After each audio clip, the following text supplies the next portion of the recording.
समर्थ सद्गुरु श्री गजानन महाराज की जय। परम पूजनीय सुखदेव महाराज की जय। ओम सजयति सिंधुर्वदनो देवो यत्पादपङ्कजस्मरन् वासरमणिरेव तमसां राशिनाश्रयति विघ्नानां वसुदेवसुतं देवं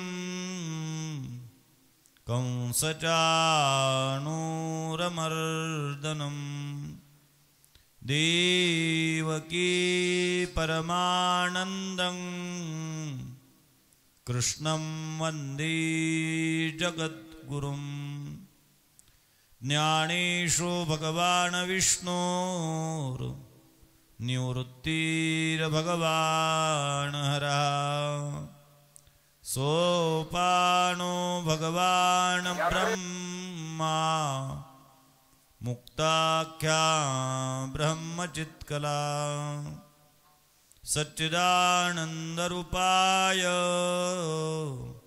विश्वोत्पत्त्यादिहेतवे तापत्रय विनाशाय श्रीकृष्णाय वयं नमः। यं प्रव्रजन्तमनुपेतमपेतकृत्यं द्वैपायनो विरह कातर आजुहाव पुत्रेति तन्मयतया तरो वेनिदोस् तं सर्वभूतहृदयं मुनिमानतोऽस्मि। गजाननं ज्ञानमूर्तिं साक्षात् प्रेमस्वरूपिणं गौरीशङ्करं दयामूर्तिं भास्करं वन्दे पुनः पुनः। वासनात् वासुदेवस्य वासितं भुवनत्रयं सर्वभूतनिवासोऽसि वासुदेवो नमोऽस्तुते। पुण्डलीकवरदारि विठ्ठल श्री ज्ञानदेव तुकाराम माऊली ज्ञानेश्वर महाराज की जय। जगद्गुरु तुकाराम महाराज की जय। समर्थ सद्गुरु श्री गजानन महाराज की जय। परम पूजनीय सुखदास महाराज की जय। सद्गुरु श्री गोपाल कृष्ण भगवान कौंडण्यपूर निवासी जगज्जननी जगन्माता विदर्भ कन्या ऐसे विरखुन देवी ज्ञान्यांच्या राजयोग्यांची मौली असणारे ज्ञानवर आहे।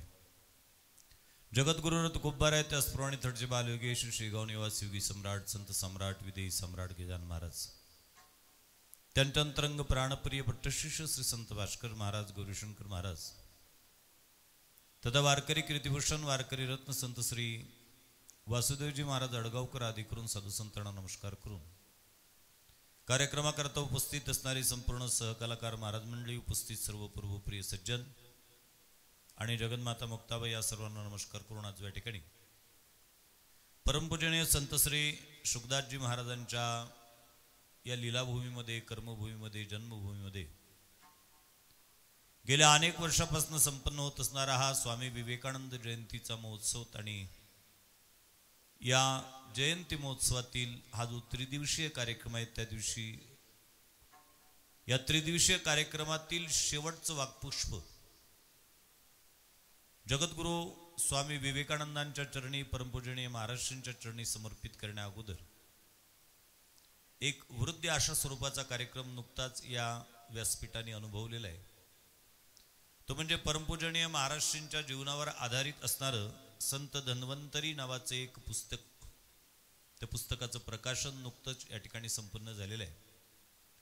वेळेअभावी त्याच्यावर भाष्य करणं त्यावेळेला शक्य नव्हतं आणि म्हणून पुस्तकाच्या लेखिका सौभाग्यवती डॉक्टर सरिताजी पट्टणशेट्टी यांना मी शब्द दिला होता की ताई मी आता बोलत नाही, मी माझ्या अधिकृत व्यासपीठावरूनच त्याच्यावर भाष्य करेल, रिपीट कमी करा थोडसा। आणि म्हणून आरंभाला त्याच्यावर थोडंसं बोलून आपला जो पूर्वनियोजित कार्यक्रम आहे त्याच्याकडे आपलं लक्ष केंद्रित करण्याचा प्रयत्न करतोय। रिपीट थोडा जास्त येतोय। स्वामी विवेकानंदांच्या जीवनातलं एक वाक्य माझ्या वाचनात आलं। स्वामीजी एक वाक्य वापरायचे, देहत्यागानंतर कायमस्वरूपी लोकांच्या स्मरणात राहावं असं जर प्रामाणिकपणे वाटत असेल तर त्या माणसाने दोन गोष्टी जीवनामध्ये केल्या पाहिजेत.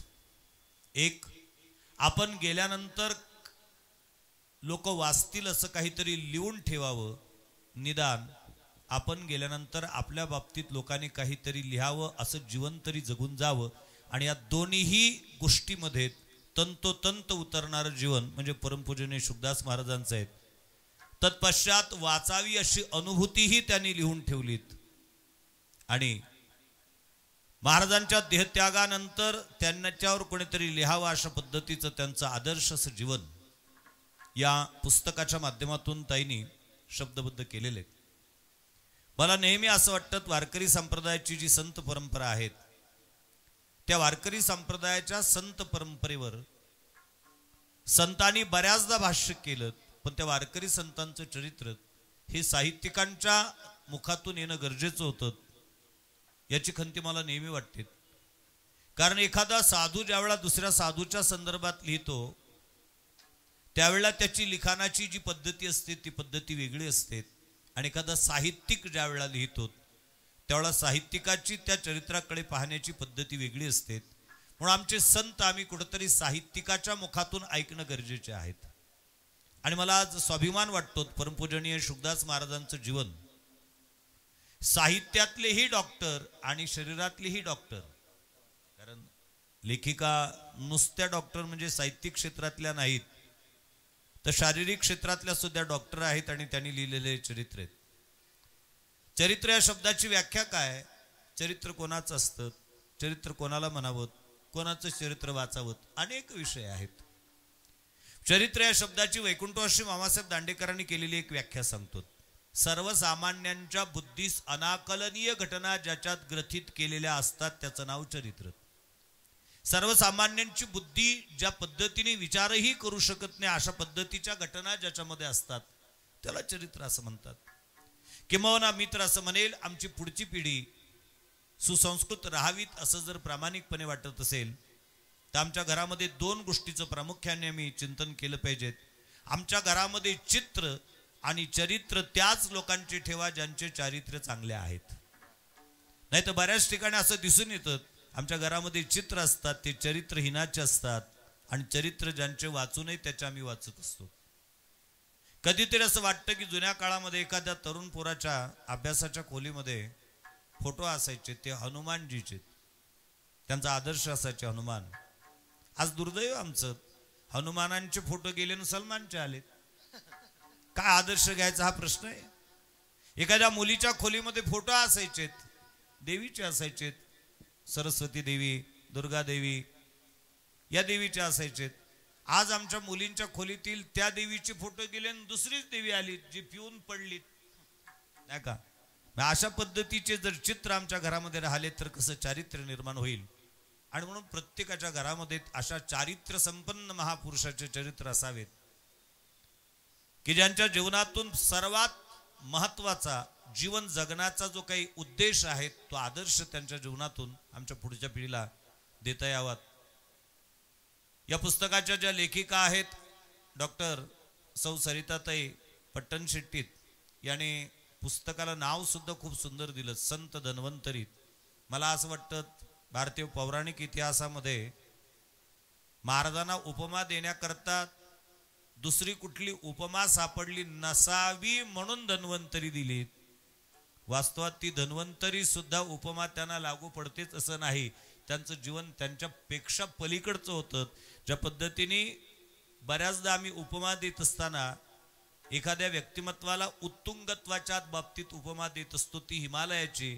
कारण आमच्या पर्वत रांगेमध्ये हिमालयापेक्षा उंच पर्वत नाही म्हणून नाईलाजाने आम्हाला हिमालय पर्वताची उपमा द्यावी लागते. वास्तवामध्ये त्यांचं व्यक्तिमत्व त्या हिमालयापेक्षा सुद्धा उत्तुंग असतं.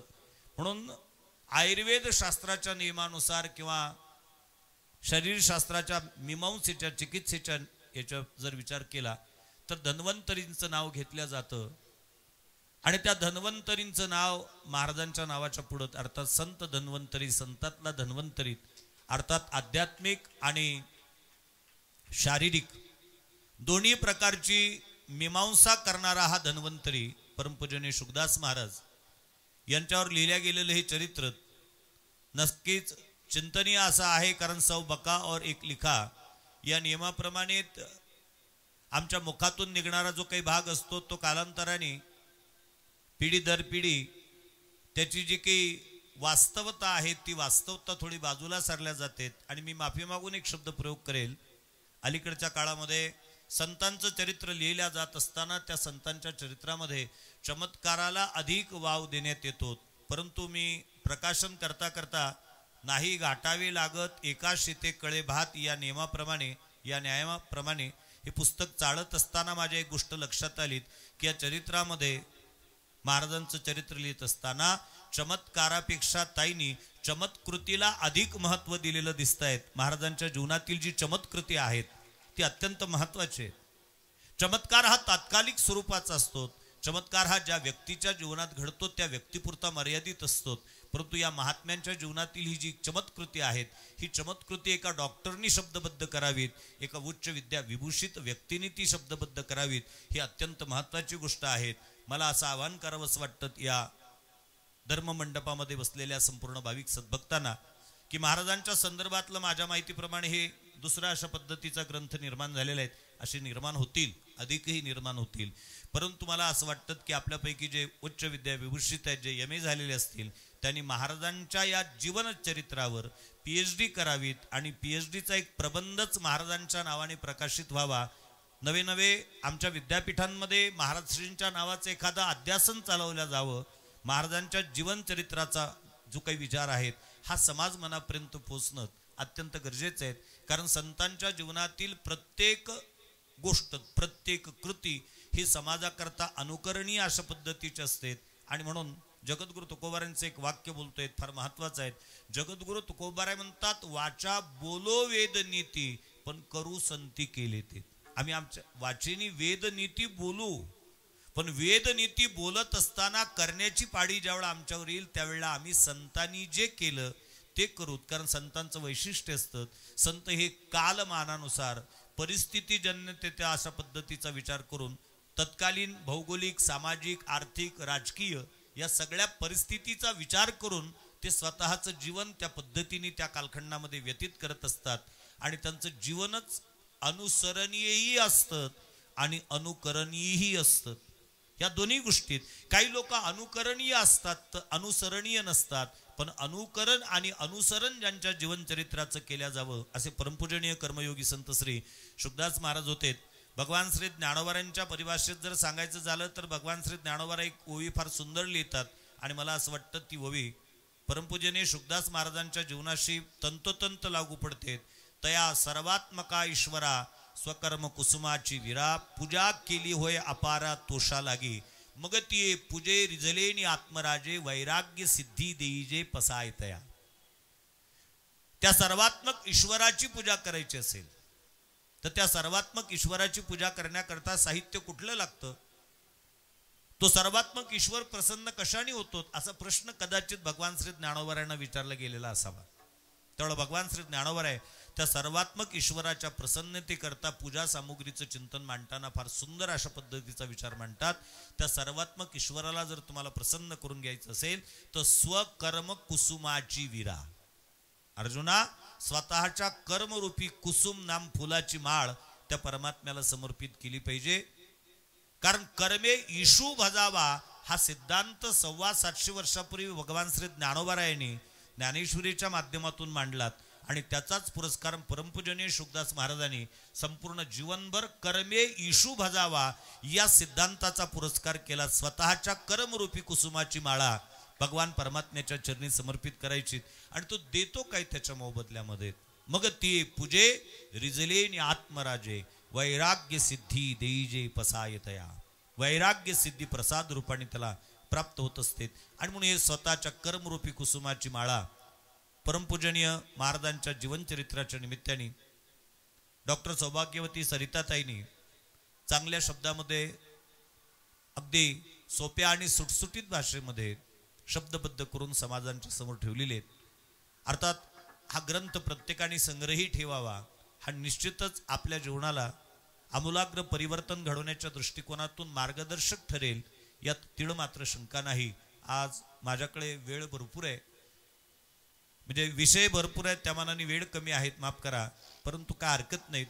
पण एवढ्या सगळ्या घाईघाईमध्ये आपला विषय प्रतिपादित करून सांगण्यात मला तर असं वाटतं की भर पावसात मोठ धरल्यासारखी परिस्थिती आज माझी आहे. दो पाऊस चालू असावा आणि त्याच्यामध्ये एखाद्या शेतकऱ्यांनी मोठ धरावीत, त्या पद्धतीचा हा कार्यक्रम आहे. परंतु या व्यवस्थापनाने आयोजित केलेल्या प्रत्येक कार्यक्रमाला आपण भरभरून प्रतिसाद देतात आणि या संस्थांची संपूर्ण विश्वस्त मंडळी या प्रत्येक कार्यक्रमामध्ये जातीने हजर राहतील, त्याबद्दल त्यांना शतशः धन्यवाद देतोय.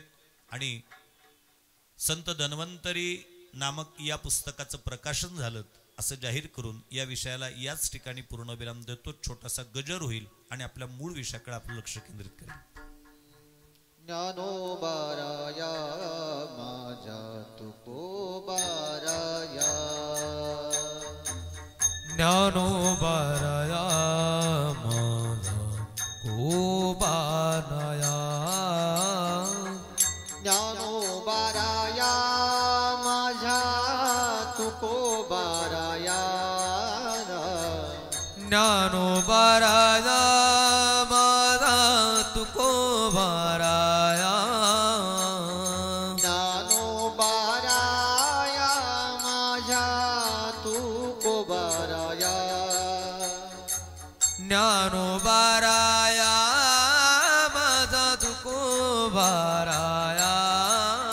ओ कैवल्याचा पुतळा ज्ञानोबाराया,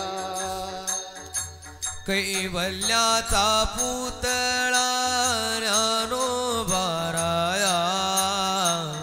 चैतन्याचा जिव्हाळा ज्ञानोबाराया, चैतन्याचा जिव्हाळा ज्ञानोबाराया, ओ ज्ञानोबाराया माझ्या तुकोबाराया, हो ज्ञानोबाराया माझा कोबाराया, हे ज्ञानोबाराया माझ्या तुकोबाराया, ज्ञानोबाराया माझा तुकोबाराया, साधकाचा माय बाप ज्ञानोबाराया, साधकाचा माय बाप ज्ञानोबाराया, हो हे ज्ञानोबाराया माझ्या तुकोबाराया, हो ज्ञानोबाराया माझा गोबाराया, हो ज्ञानोबाराया माझ्या तुकोबाराया, हो ज्ञानोबाराया माझा गोबाराया, हे ज्ञानोबाराया माझ्या तुकोबाराया, हो ज्ञानोबाराया माझा गोबाराया. गोपाल कृष्ण भगवान की जय. काल आपण विचार करत होतो भगवान श्रीकृष्ण परमात्म्यांचं जे जीवन आहे ते यतो वाचो निवर्तन्ते अप्राप्य मनसा सह, ते शब्दातीत आहे, ते वाचातीत आहे. वेद जाणो गेला पुढे मौनावला, नाथ महाराजांचं वाक्य आहे. आपल्यासारख्याने काय वर्णन करावं, परंतु कुठेतरी शास्त्राचा, कुठेतरी पुराणाचा, कुठेतरी संत वाङ्मयाचा आधार घेत आपण त्या चरित्राचा उहापोह करतो. परंतु आयोजकांनी जो विषय दिला तो विषय खूप मोठा आहे, त्याच्या मानाने आपल्याकडे वेळ कमी होतात. आणि एक सूत्रपात कालच्या संध्याकाळच्या सत्रामध्ये आपल्यासमोर मी केलेलं होतं. भगवान श्रीकृष्ण परमात्म्याचं जीवन आम्ही का अभ्यासावं, भगवान श्रीकृष्ण परमात्म्याच्या जीवनातून आम्ही काय घ्यावं, भगवान श्रीकृष्ण परमात्म्याच्या जीवनाकडे आम्ही कुठल्या पद्धतीने पाहावं, म्हणजे ते जीवन आमच्या जीवनाला आमूलाग्र परिवर्तन घडवण्याला कारणीभूत ठरेल. तर त्याचा एक सूत्रपात कालच्या सत्रात करून गेलेलो होतो, त्याचा थोडक्यात उहापोह आपल्यालाच करायचा आहे. भगवान श्रीकृष्ण परमात्म्याच्या जीवनातील यशस्वीतेचे काही गमक मी आपल्या समोर ठेवलेले होते. त्या 4 महत्वाचे गमक आहेत. जीवनामध्ये यशस्वी व्हावं असं जर वाटत असेल तर त्या व्यक्तीने कुठलंही कार्य करत असताना कोणाच्या सोबत जावं याचा विचार करावा. कुठं जात असताना कोणाला सोबत न्यावं याचा विचार करावा. कुठं जात असताना कोणतं कार्य करत असताना त्याच्या सोबतही जायचं नाही, त्याला सोबतही न्यायचं नाही, तो घरी कसा राहील याचा विचार करावा. आणि काही वेळेला कार्यामध्ये यशस्वीता प्राप्त व्हावी तसं जर वाटत असेल तर त्याच्या सोबतही जायचं नाही, त्याला सोबतही न्यायचं नाही, त्याला घरीही ठेवायचं नाही, तो मागावून कसा येईल याची तरतूद करून जावं. ह्या 4 गोष्टी भगवान श्रीकृष्ण परमात्म्याच्या जीवनातून प्रत्येक व्यक्तीने शिकाव्यात आणि त्याचं स्पष्टीकरण मी आजच्या या सत्रामध्ये आपल्या समोर ठेवण्याचा प्रयत्न करेल. भगवान श्रीकृष्ण परमात्मा गोकुळ लीला करत असताना गायी चारण्याकरता जातात. ते गायी चारण्याकरता भगवान श्रीकृष्ण परमात्मा ज्यावेळेला जातात त्यावेळेला बलराम दादांच्या सोबत जातात. दादा वयाने मोठे आहेत. ज्यावेळेला जीवनामध्ये एखादं कार्य तुम्हाला करायचं आहे आणि त्याच्यात यश प्राप्त करून घ्यायचं आहे त्यावेळेला त्या कार्याची सुरुवात करत असताना आपल्या कुटुंबातील ज्येष्ठ असणाऱ्या मार्गदर्शकाच्या मार्गदर्शनाखाली करावी, म्हणजे तुम्हाला यश निश्चित प्राप्त होईल. हा खऱ्या अर्थाने संदेश भगवंतानी गायी चारण्याकरता दादा सोबत जाऊन जगाला दिलेले आहेत. गायी चारण्याकरता दादांच्या सोबत आहेत भगवान.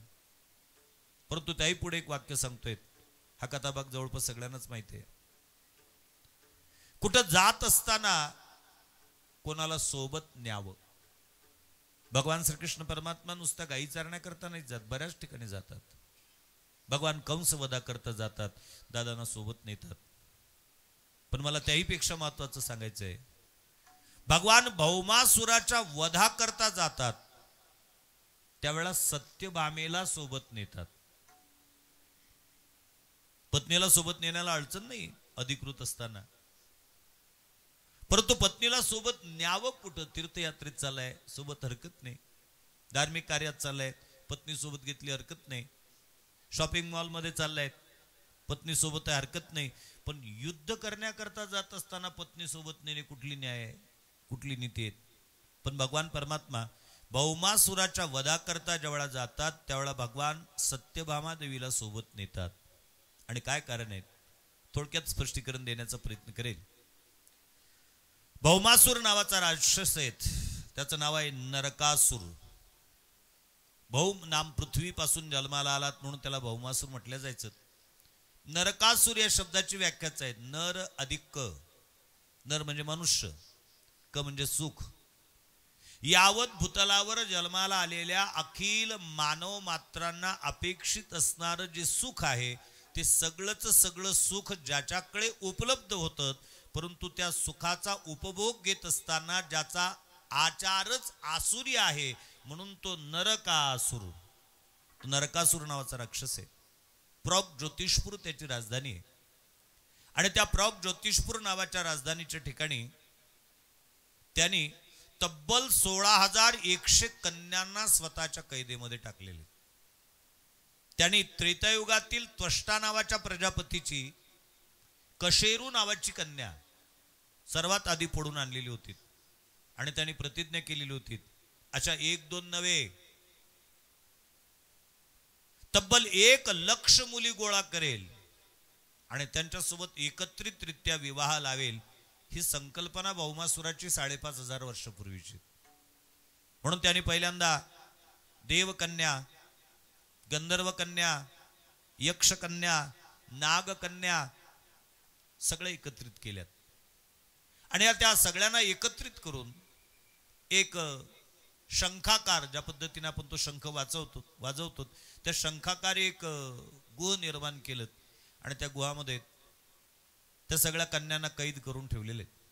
आणि कैद करून ठेवलेलं असताना त्या बिचाऱ्या अत्यंत दुःखित आहेत. त्यावेळेला नारद प्रॉग ज्योतिषपूरला जातात.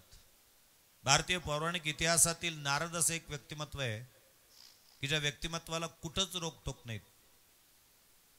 वसुदेवजीने नारदाची केलेली स्तुती वाचा एकनाथी भागवताच्या 2ऱ्या अध्यायातील.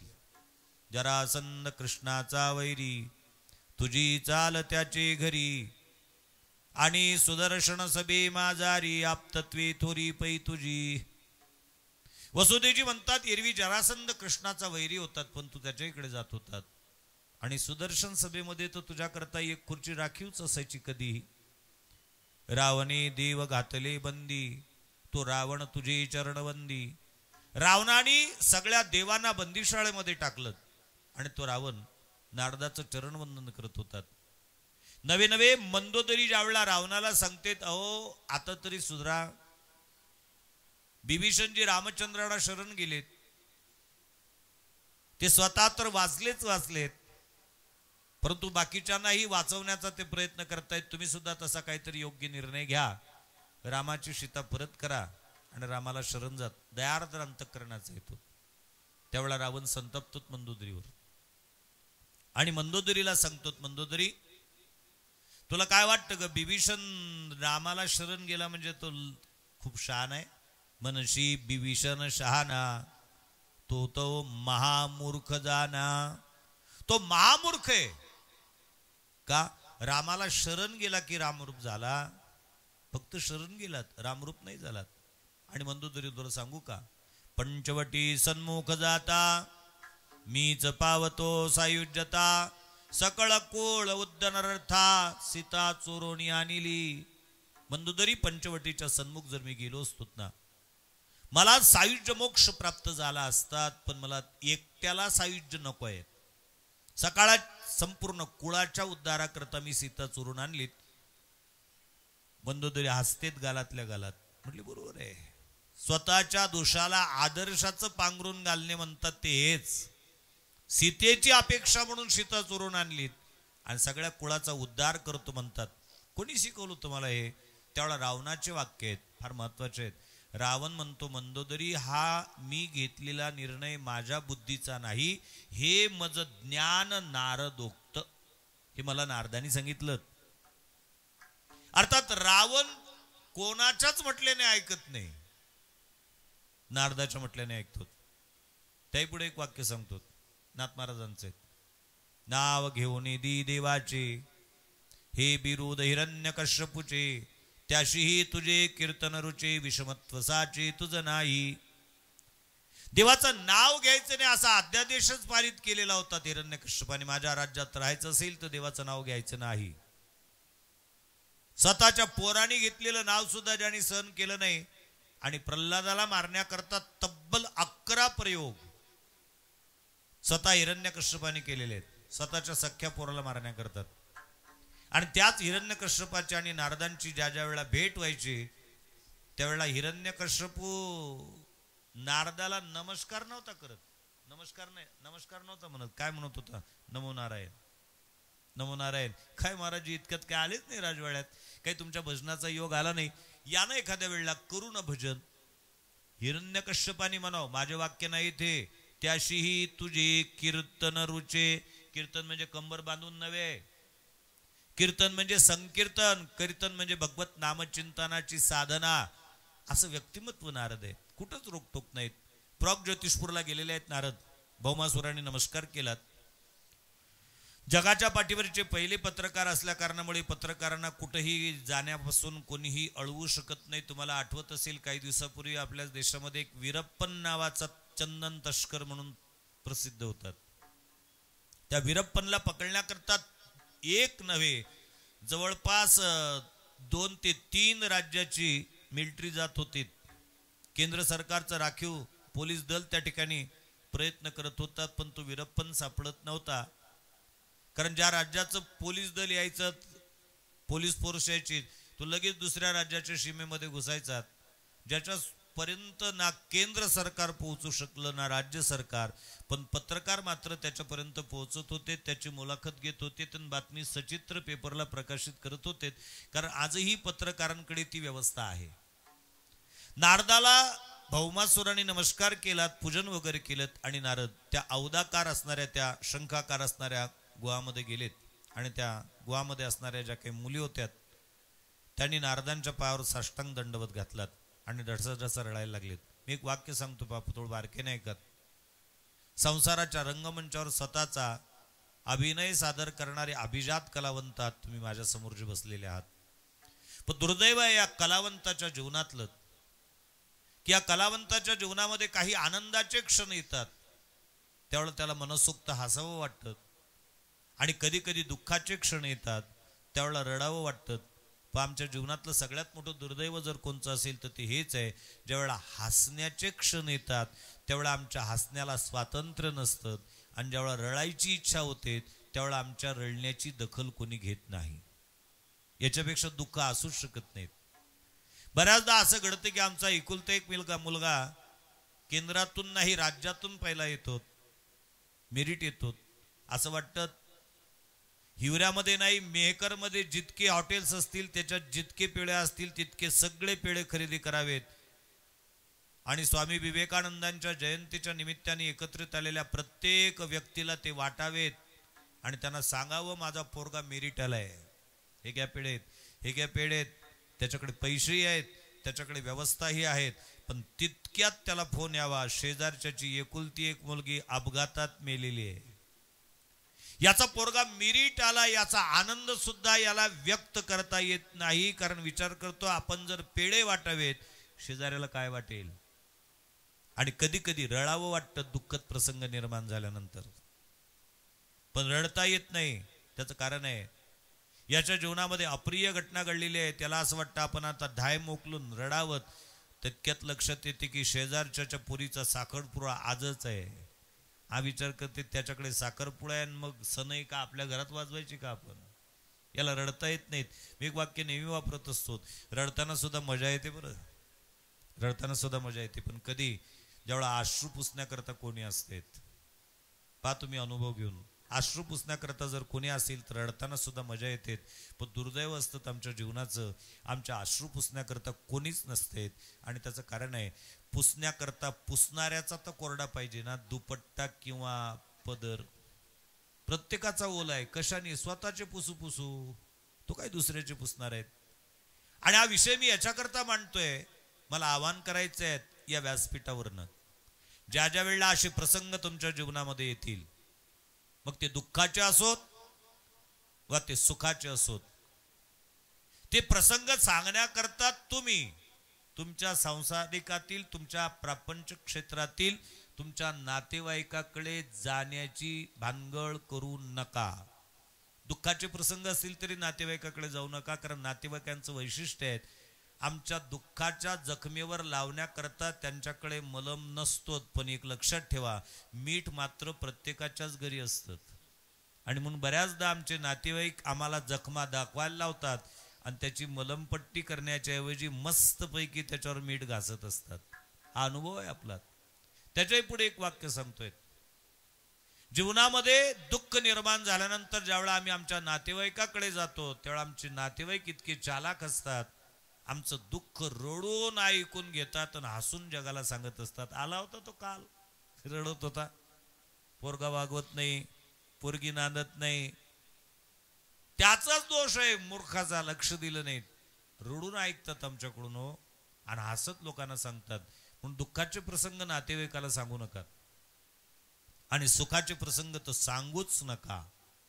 त्याचं कारण आहे शास्त्रकारांचा नियम असा आहे, तुमच्या जीवनात झालेलं सुख तुम्ही अशा व्यक्तीला जाऊन सांगा ज्या व्यक्तीला तुमचं सुख ऐकून सुख होईल.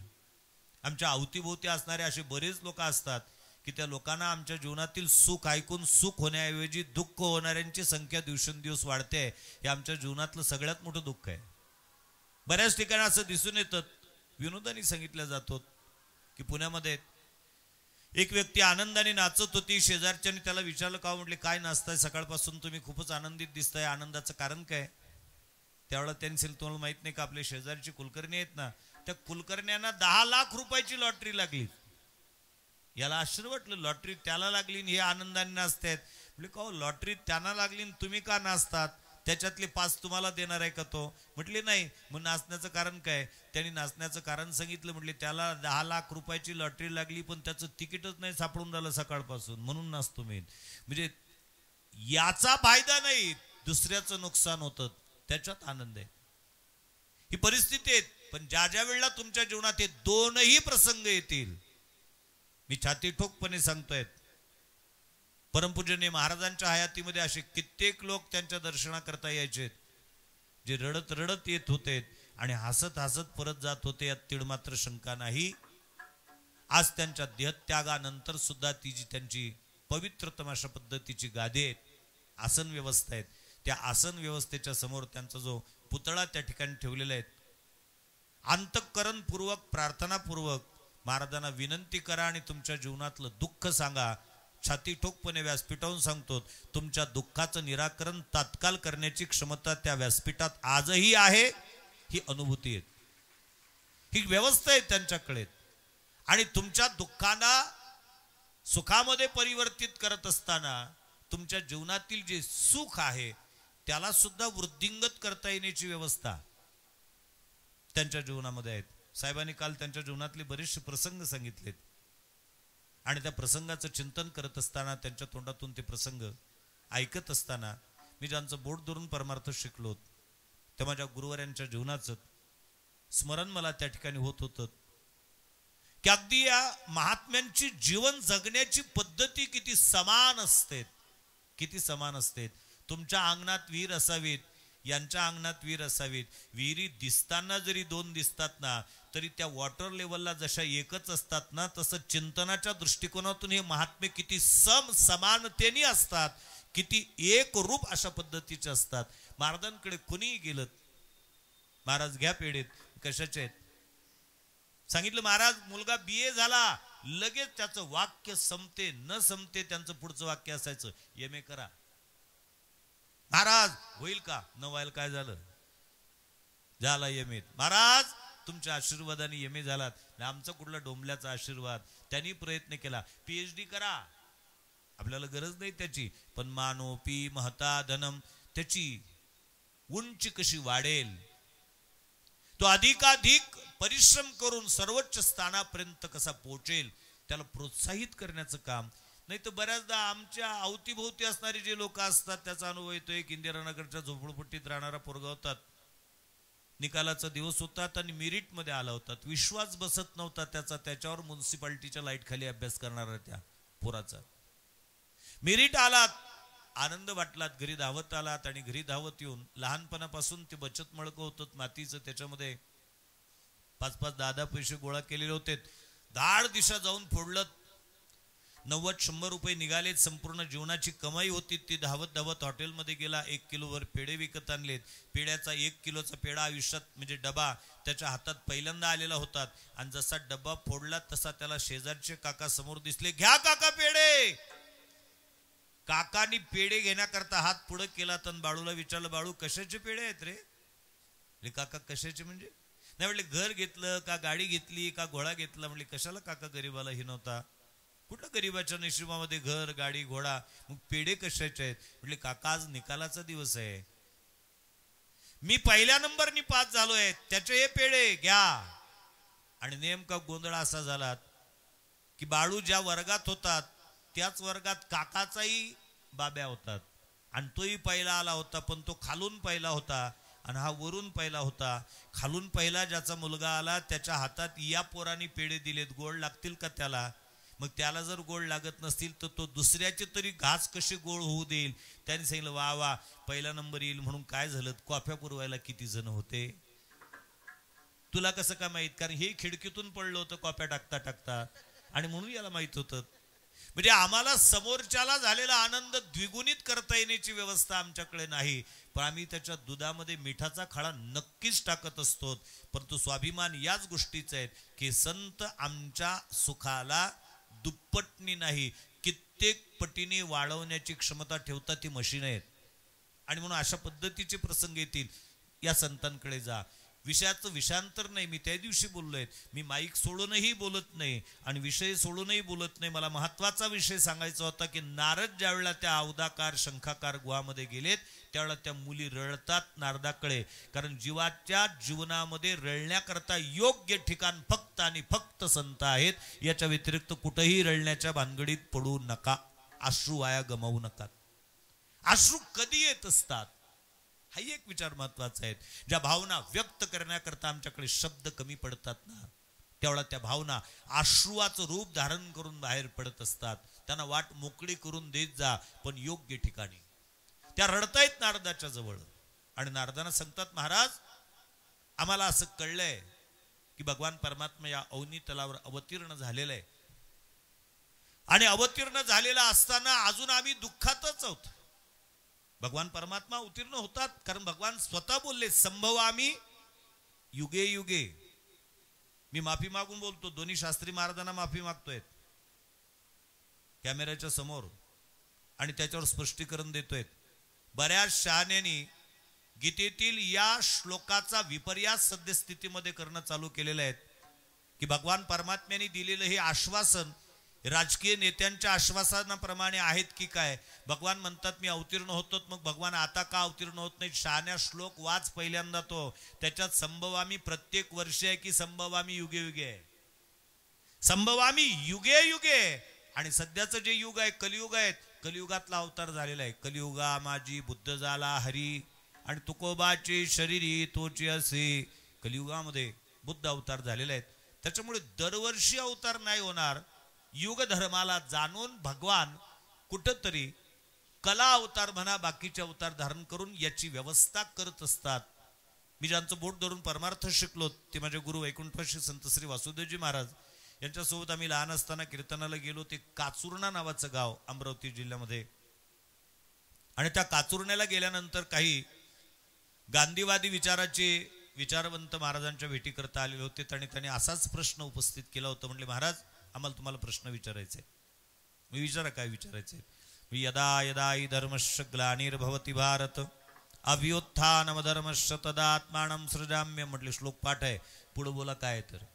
नाही, भगवान परमात्म्याने आश्वासन दिलंय अर्जुनाच्या निमित्ताने जगाला की मी प्रत्येक युगामध्ये अवतीर्ण होईल.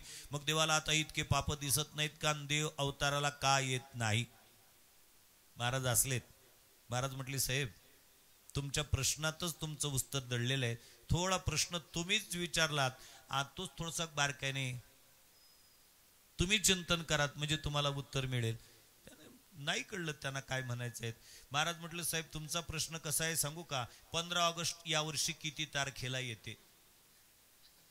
15 ऑगस्ट किती तारखेला येते? तिरंग्या झेंड्यात किती रंग असतात? 50 नाही का? 26 जानेवारी यावर्षी किती तारखेला येते? 32. अरे प्रश्नातच उत्तर आहे. संभवामी युगे युगे. प्रत्येक वर्ष नाही, भगवंताचा अवतार झालेला आहे.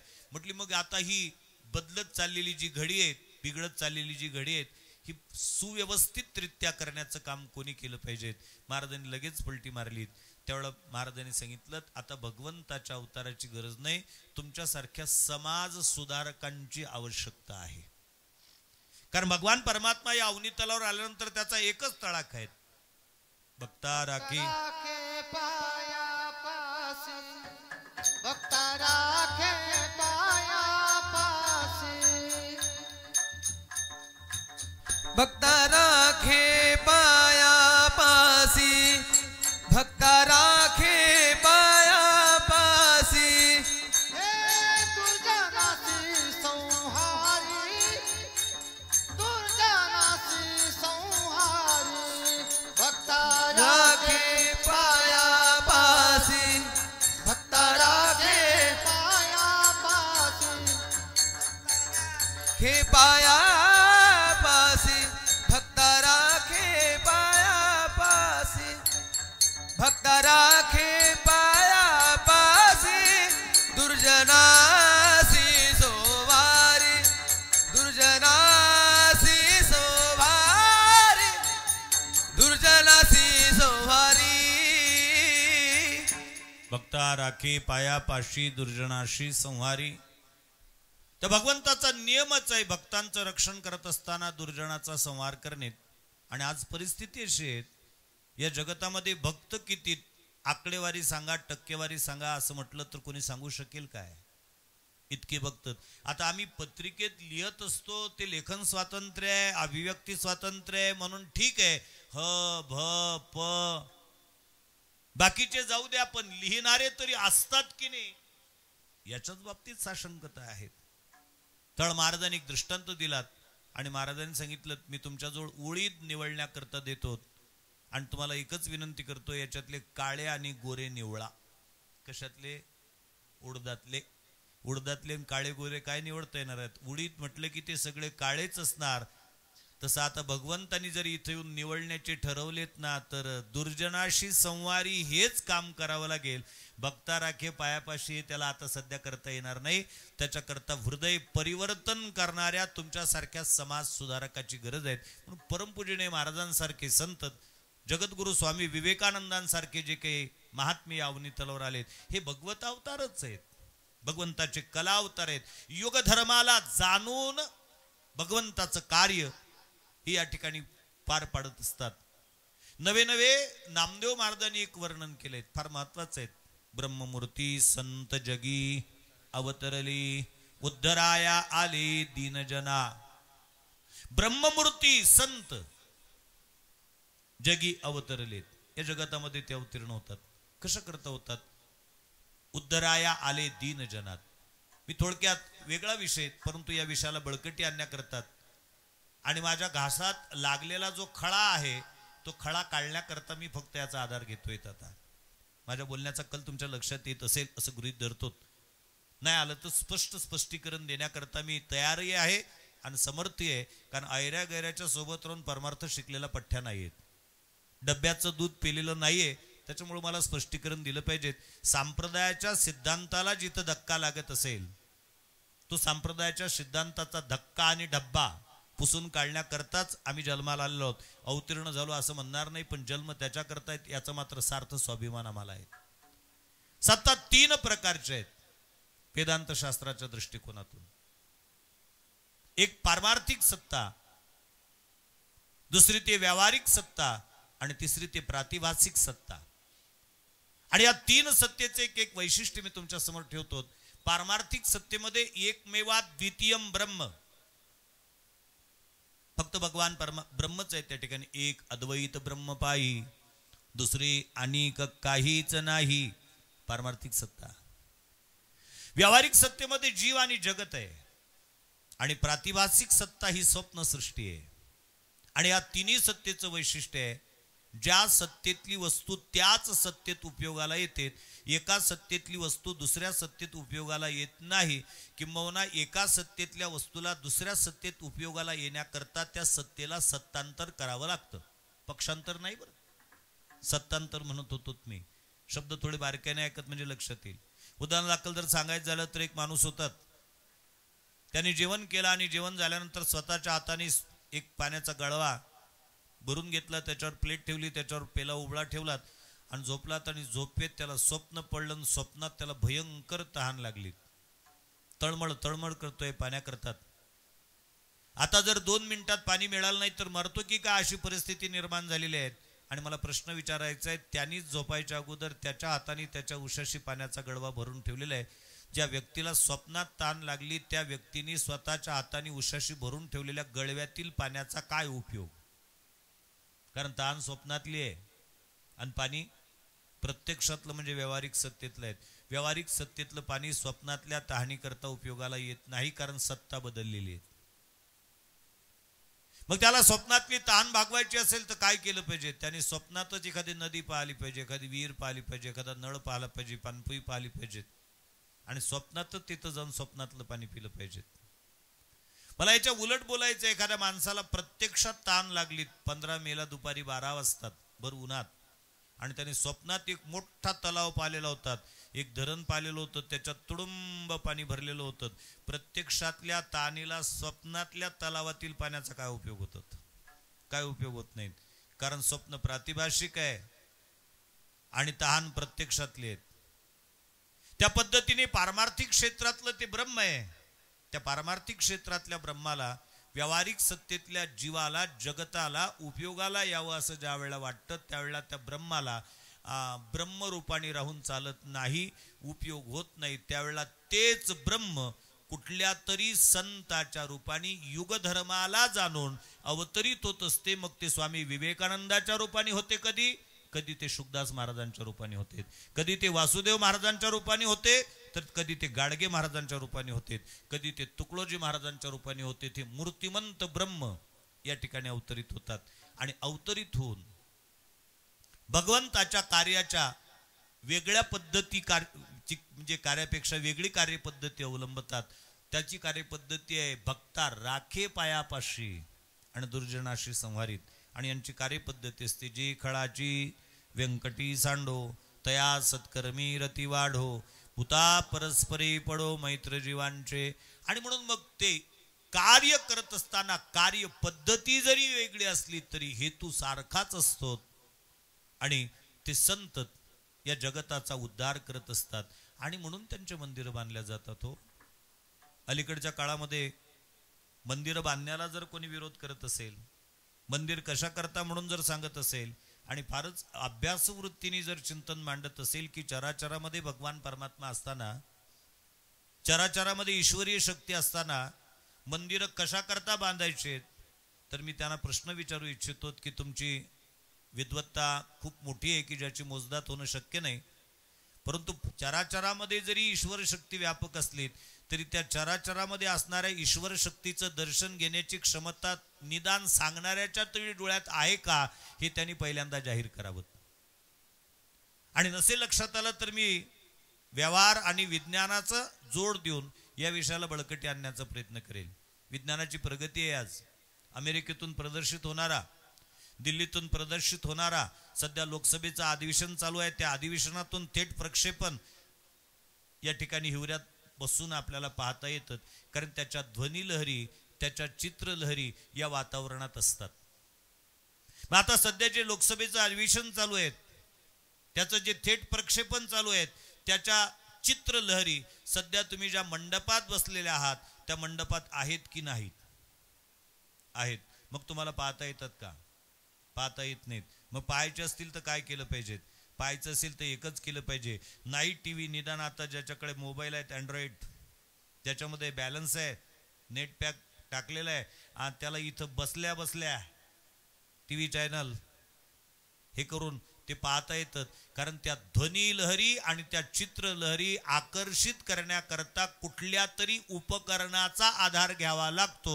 त्या ध्वनी लहरी सरळ कानाला ऐकता येत नाहीत आणि त्या चित्र लहरी सरळ डोळ्याला दिसत नाहीत, त्याच्याकरता उपकरण लागतं. तसं चराचरामध्ये ईश्वर शक्ती आहे हे आम्हालाही मान्य आहे, पण तिच्या दर्शनाकरता आम्हाला कुठंतरी मूर्तीचाच आधार घ्यावा लागतो. आमच्यात एवढी ताकद नाही, त्या चराचरामध्ये व्यापक असणाऱ्या ईश्वर शक्तीचं दर्शन घेण्या एवढी ताकद आमच्या डोळ्यात नाहीयेत. 87 वर्षाचं वय अर्जुनाचं होतं महाभारत युद्धामध्ये, आणि त्या 87 वर्षापैकी निदान 85 वर्ष तरी भगवान श्रीकृष्ण परमात्म्याच्या सानिध्यामध्ये ज्याचे गेलेले होते. त्या अर्जुनाने ज्यावेळा भगवान श्रीकृष्ण परमात्म्याला विश्वरूप दर्शन दाखवण्याची विनंती 11व्या अध्यायात केलीत आणि प्रेमाच्या भराने भगवान परमात्म्याने विश्वरूप दाखवलंही. पश्चिमे पार्थरूपाणी शतशोत सहस्रशः नाना विधानी दिव्यानी नाना वर्णाकृतीनीच. वाचा 11वा अध्याय. इतकं सगळं स्पष्टीकरण देण्याकरता वेळ नाही, कारण पहिल्यांदाच बोललोय. रात्र थोडी आणि सोंग जास्त आहेत आता माझ्या भोवतीत. स्पष्टीकरणही दिलं पाहिजेत. ज्ञानोबराची ओवी ज्ञानोबरांच्या ज्ञानेश्वरीत वाचण्यात आली आहेत. घासातील हरडू फेडिता लागे वेडू दूषण नवे खडळू सांडावा की. ज्ञानोबराय म्हणतात एखाद्या माणसाला भयंकर भूक लागलेली आहे, स्वयंपाकही ताजा ताजा तयार केलेला आहे, वाळणाराही तयार आहे, पण पहिलाच घास घेतला आणि त्याच्यात दगड लागलात. मग त्याने काय विचार करावा? जाऊ द्या म्हटली, भूक लागलेली आणि एवढ्याशा तेवढ्याशा दगडाने काय होते, जाऊ द्या, स्वाहा. नाही, ज्ञानोबराय म्हणतात त्या घासातील तो खळा काढण्याकरता त्याला कितीही वेळ लागला तर ते दूषण नाही, तो खळा काढूनच टाकला पाहिजे. तसं जेवता जेवता खडे काढणं जितके महत्वाचे आहेत ना, तसे कथा कीर्तनातले बरेच खडे आम्ही कायम ठेवले, त्याचे दुष्परिणाम व्हायला लागलेले आहेत. ते खडे आम्ही काढले पाहिजेत, नाही तर सर्वसामान्यांचा बुद्धिभेद होण्याकरता वेळ लागत नाही. ज्ञानोबराय दुसरी ओवी फार सुंदर लिहितात. हे असो साव चोरा ते चुकविता दिवस लागलिया माता कोपावे की जीविता जिताने कीजे. एखादा मुलगा आहे, त्याचे वडील आजारी आहेत आणि आजारी असताना हिवरा नावाच्या गावात राहणार आहे. डॉक्टरने औषध लिहून दिलीत आणि तो मेहकरला औषध आणण्याकरता गेला. 1000 रुपयाची नोट त्या ठिकाणी आता बाद झाली, आपण 2000 500 रुपयाची घेऊन 500 रुपयाची नोट त्याच्याकडे देण्यात आलेली आहेत. मेडिकलवर गेला आणि मेडिकलवर गेल्यानंतर योगायोगाने औषध फक्त 25 रुपयाची झाली. असं वाटलं खूप महागीची होईल. बाकीचे 550 रुपये त्याच्याजवळ शिल्लक आहेत आणि मुलगा वयाने लहान आहे. त्याच्या बाजूला एक माणूस उभा होता. त्या माणसाने विचार केला, म्हटले लेकाचं पोट्ट लहान दिसते पण 550 रुपये याच्याजवळ आहेत, आजूबाजूला कोणीच नाही. म्हटले बाळ कुठला रे तू? म्हटले मी हिवऱ्याचा. कोणाचा मुलगा? म्हटले आमकाजीचा. हा म्हटले त्याचा मुलगा आहे का? तुझे वडील आणि मी मग चांगले मित्र, आम्ही एकाच वर्गात शिकत होतो. कसं काय आलं होतं? म्हणजे बाबाची तब्येत बरी नाही. असं का? किती रुपये आणले सोबत? 500 रुपये. किती रुपयाची औषध झालीत? वगैरे वगैरे चौकशी केली. पोराच्या मनात संशयाची पाल चुकचुकलीत. म्हटले हे पैशावर डोळे ठेवून आहेत. सांगितलं तू कसा जाणार आता? म्हटले काय नाही, जे मिळेल वाहन ऑटोने. म्हटले नाही माझ्याकडे मोटरसायकल आहे, तुला पोहोचून देतो आणि अशी योगायोगाने तुझ्या वडिलाची भेट होईल आणि तुला पोहोचूनही देता येईल. त्याच्या लक्षात आलं काहीतरी गडबड आहे. त्यांचे काका धन्यवाद, तुम्ही इथंच थांबा, मी थोडासा बिस्किटचा पुळा घेऊन येतो. तो पुढं गेलात आणि तो पुढं जाऊन त्यांनी मेहकर चिखली गाडी न पकडता तो दुसऱ्या मार्गाने तिकडून जाणे फोडून तिकडून तसा फिरून आलात. येण्याकरता त्याला उशीर लागला. ज्ञानोबाराय म्हणतात त्याच्या आईने येण्याकरता उशीर लागला त्याला म्हणून रागवावं का या सावचोराला चुकवून जिवंतपणी वापस आला याच्यात आनंद मानावा. येण्याकरता उशीर लागला म्हणून आईने रागवू नये, पण मुलगा जिवंत वापस आला याचा आनंद मानावा. तसा कदाचित मला थोडासा उशीर लागेल या विषयाला प्रतिपादित करून सांगत असताना किंवा याचं खंडन करत असताना मूर्ती का बसवावीत, मंदिरं का बांधावेत याचं अत्यंत महत्वाचं कारण आहे. त्या सगळ्या कारणांची मीमांसा जरी मला करता येत नसली तरी वारकरी संतांचे आधार आहेत त्याच्या करतात. वारकरी संत सांगतात आमचे जे 3 दोष आहेत, मल, विक्षेप आणि आवरण. त्या मल दोषाचं वैशिष्ट्य आहे पापी वासना. विक्षेप म्हणजे चित्ताची चंचलता आणि आवरण म्हणजे स्वस्वरूपाविषयीचं अज्ञान. आणि हे दोष घालवण्याकरता साधनं सांगितलेले आहेत. मलदोष जावा असं जर वाटत असेल तर शास्त्रकार म्हणा किंवा नाथ महाराज सांगतात, नाथ महाराजांच्या गाथेमध्ये त्यांनी काय करावं? करुनिया ते नित्य स्नान संध्या दोषाची ते बाधा वारी येली. नित्य स्नान आणि नित्य संध्या करून मलदोष जातोच, कारण स्नानाने बाह्य आणि संध्येने आंतरदोष जातात. म्हणून मलदोष जाण्याकरता स्नान आणि संध्या सांगितलीत. आणि विक्षेप दोष घालवायचा असेल तर विक्षेप दोष घालवण्याकरता काय केलं पाहिजे? सांगत असे शास्त्र देव ध्यान करा. शास्त्र सांगते देवाचं ध्यान करा. मग देवाचं ध्यान करा तर देवाचं ध्यान तसं नाही करता येणार, त्याच्याकरता मूर्ती बसवावी लागेल. आता काही शहाणे म्हणतात नाही ध्यान करायचं असेल तर मूर्तीची गरज नाही, नाकाच्या अग्रभागाकडे पहा, नाकाच्या शेंड्याकडे पहा, ध्यान करा. आता ज्याला नाकाचे शेंडे चांगले असतील त्यांना ठीक आहे. आता अगोदरच ज्यांचे नाक नकटे झालेले आहेत, काही लोकांच्या नाकावरून पार रोलर फिरलेला आहे, त्यांनी कुठं नाकाचे शेंडे पाहायचे? मग ते म्हणतात बोटाचा अंगठा पहा, नाही तर मग खिशाचा पेन काढा, त्याच्या टोकाकडे पहा. अरे इतक्या भानगडी केल्यापेक्षा आमचे संत सांगतात सांगत असे शास्त्र देव ध्यान करा. विक्षेप हा वारा चित्ताचा पै. आणि ते देव ध्यान करण्याकरतात काय करात? सगुण मूर्तीशी नमनामायिक. सगुण मूर्तीशी नमनामायिक. सगुण मूर्तीशी नमनामायिक.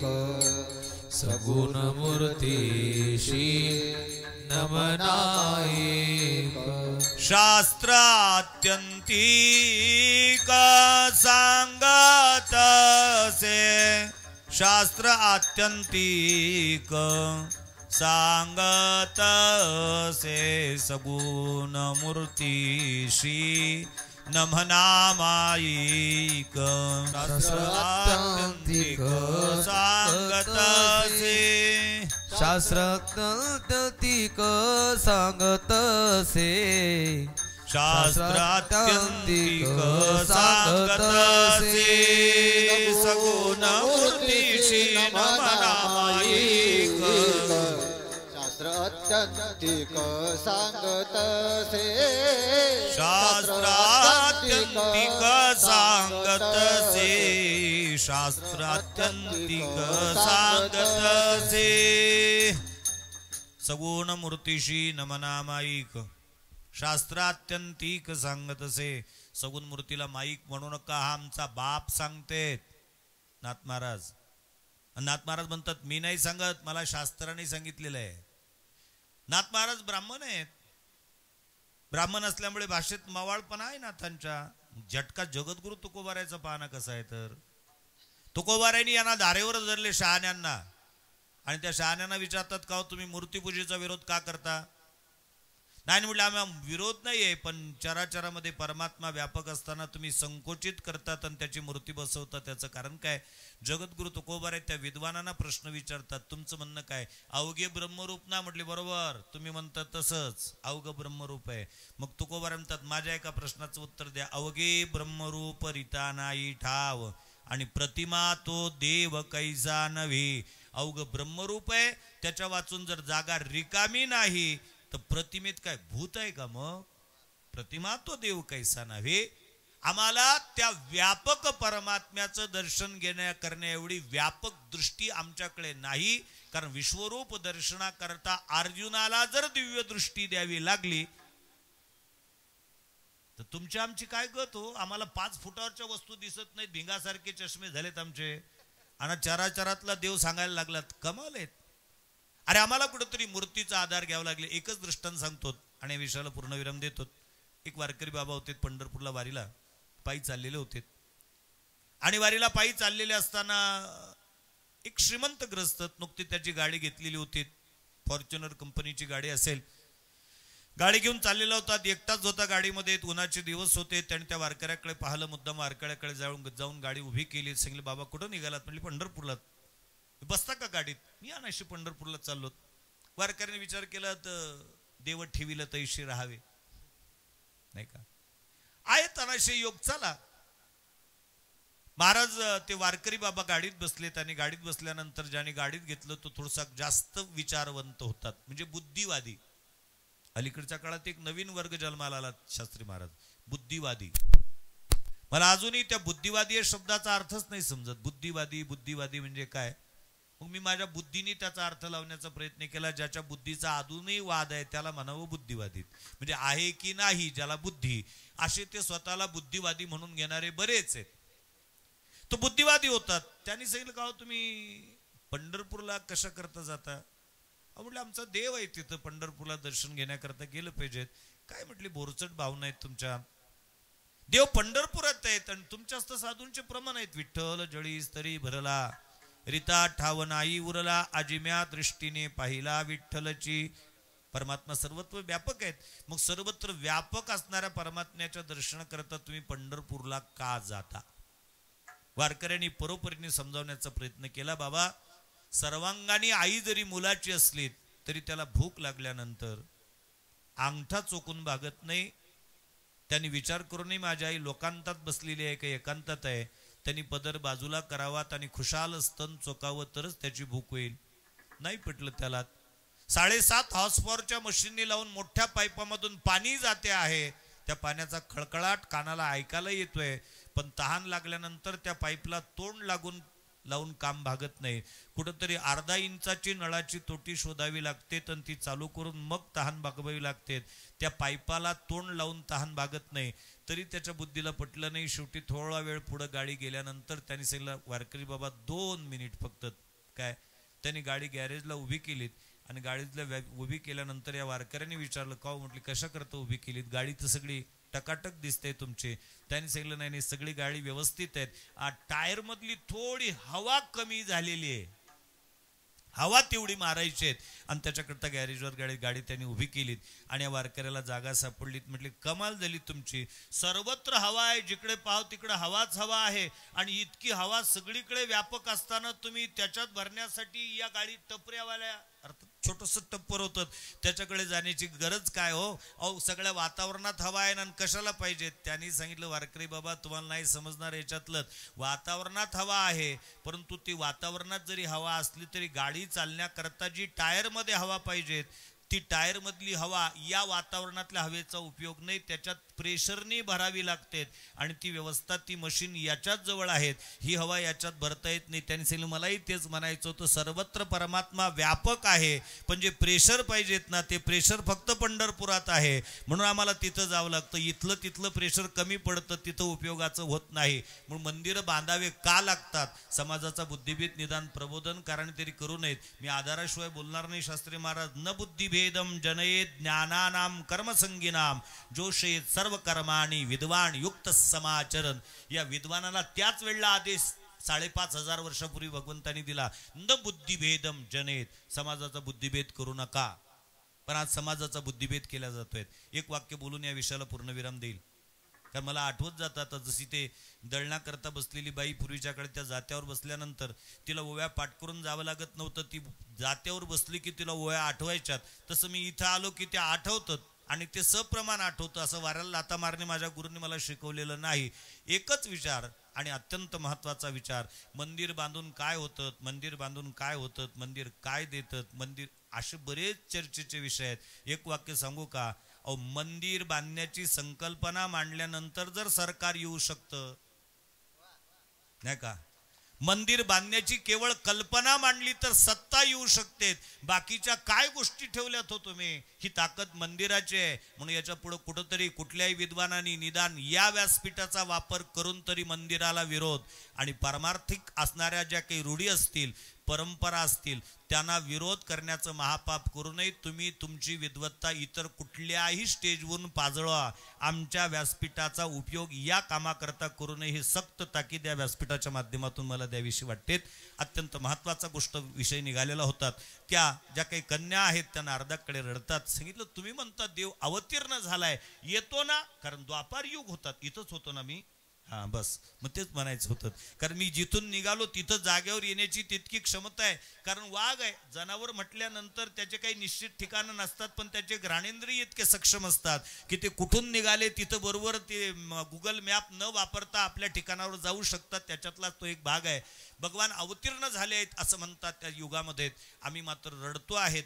आमच्या उद्धाराची काहीतरी व्यवस्था करात. साधूंकडे काही कमतरता नसते. नारदानी त्या पुरींना ओम नमो भगवते वासुदेवाय ही मंत्र दीक्षा दिलीत आणि त्यांना सांगितलं तुम्ही भगवंताचं नामचिंतन करा, मी तुमची पुढची व्यवस्था करतो. नारद तिथून थेट द्वारकेमध्ये आलेत. भगवंतांनी स्वागत केलं. नारदाच्या येण्याचं प्रयोजन नारदांना भगवंतांनी विचारलं, काय महाराज कसं येणं केलं? त्यावेळेला नारद हसतात आणि नारद सांगतात, देवा कसं येणं केलं हे काय तू विचारत का? तुका म्हणे करी करवी आपण आणि द्यावे थोरपण सेवकाशी. तुझ्या वाचून काय, तुझ्यापासून काही लपलेलं नाही, तूच करतो, तूच आमच्या सारख्याकडून करून घेतो. पण विचारलेत म्हणून सांगतोय देवा. अशा पद्धतीच्या दुःखाने पीडित असणाऱ्या मुलींचं एक प्रकारचं शिफारसपत्र घेऊन, त्यांचं वकीलपत्र घेऊन, त्यांचं प्रतिनिधी या नात्याने तुझ्याकडे आलेलो आहोत. भौमासुराच्या कैदेतील मुलीला सोडवणे ही जबाबदारी तुझी आहे असं भगवंताला सांगितलं. महाराजांनी फार सुंदर वर्णन केलं. धरतीच्या हाती संत कृपावंत, धरतीच्या हाती संत कृपावंत, धरतीच्या हाती संत कृपावंत, धरतीच्या हाती संत कृपावंत. पाडी पंढरीनाथ लळा त्यांचा, पाडी पंढरीनाथ लढा त्यांचा, धरतीच्या हाती संत कृपावंत, धरतीच्या हाती संत कृपावंत. पाळी पंढरीनाथ लळा त्यांचा, पाळी पंढरीनाथ लळा त्यांचा, धरतीच्या हाती संत कृपावंत, धरतीच्या हाती संत कृपावंत, धरतीच्या हाती संत कृपावंत, धरतीच्या हाती संत कृपावंत, धरतीच्या हाती संत कृपावंत, धरतीच्या हाती संत कृपावंत. पाळी पंढरीनाथ लढा त्यांचा, पाळी पंढरीनाथ लढा त्यांचा, धरतीच्या हाती संत कृपावंत धरती जहाती कृपावंत पंढरीनाथ लळा त्यांचा पाडी पंढरीनाथ लळा त्यांचा धरती हाती संत कृपावंत धरती जहाती संत कृपावंत धरतीच्या हाती संत कृपावंत पाडी पंढरीनाथ लढा त्यांचा. ज्या संत कृपावंत हाती धरती त्याचा लढा पंढरीनाथ पाळे. भगवंतांनी सांगितलं महाराज चिंता करू नका. आणि भगवंतांनी तिथी निश्चित केली. दिवाळीच्या अगोदरचा दिवस ज्याला आम्ही नरक चतुर्दशी म्हणतो. आणि त्या नरक चतुर्दशीच्या दिवशी भगवान परमात्मा भौमासुराच्या वधाकरता निघतात सत्यभामेला सोबत घेऊन. सत्यभामा देवी सोबत आहेत. मला सगळा कथाभाग सांगण्याकरता इतका वेळ नाही. फक्त कुठं जात असताना कोणाला सोबत न्यावं याच्याकरता बोलत होतो मी. त्यांनी स्वतःच्या नगराची जी सुरक्षा व्यवस्था होती इतकी अभेद्य केलेली होती. 5 प्रकारचे सुरक्षा कुंपण मनात किंवा एक कवच त्यांनी निर्माण केलेले होते. खंदक होते. ज्या पद्धतीने आता इलेक्ट्रिकचा शोध लागला भागवतात त्याचाही उल्लेख आहे. त्या पाण्याला हात लागल्यानंतर शॉक बसून त्या ठिकाणी माणूस मरायचा अशी व्यवस्था निर्माण केली होती. गॅस सोडल्यानंतर जशी गुदमरून मरतात त्या पद्धतीने दुसऱ्या खंदकामध्ये अशी व्यवस्था 5 सुरक्षा कवच त्यांनी निर्माण केलेले होते. भगवंतांनी गरुडांनी वरून असा प्रवेश केला. त्याचा मूर नावाचा सेनापती होतात. भगवंतांनी त्याच्याशी युद्ध केलं तर त्याला मारून टाकलं. म्हणून देवाला एक नाव पडलं मुरारी. मूर नावाच्या दैत्याचा अरिनाम शत्रू. मुरली वाजवतो म्हणून मुरारी नाही, मुरली वाजवतो म्हणून मुरलीधर. मूर नावाच्या दैत्याचा अरी नाम मुरारी.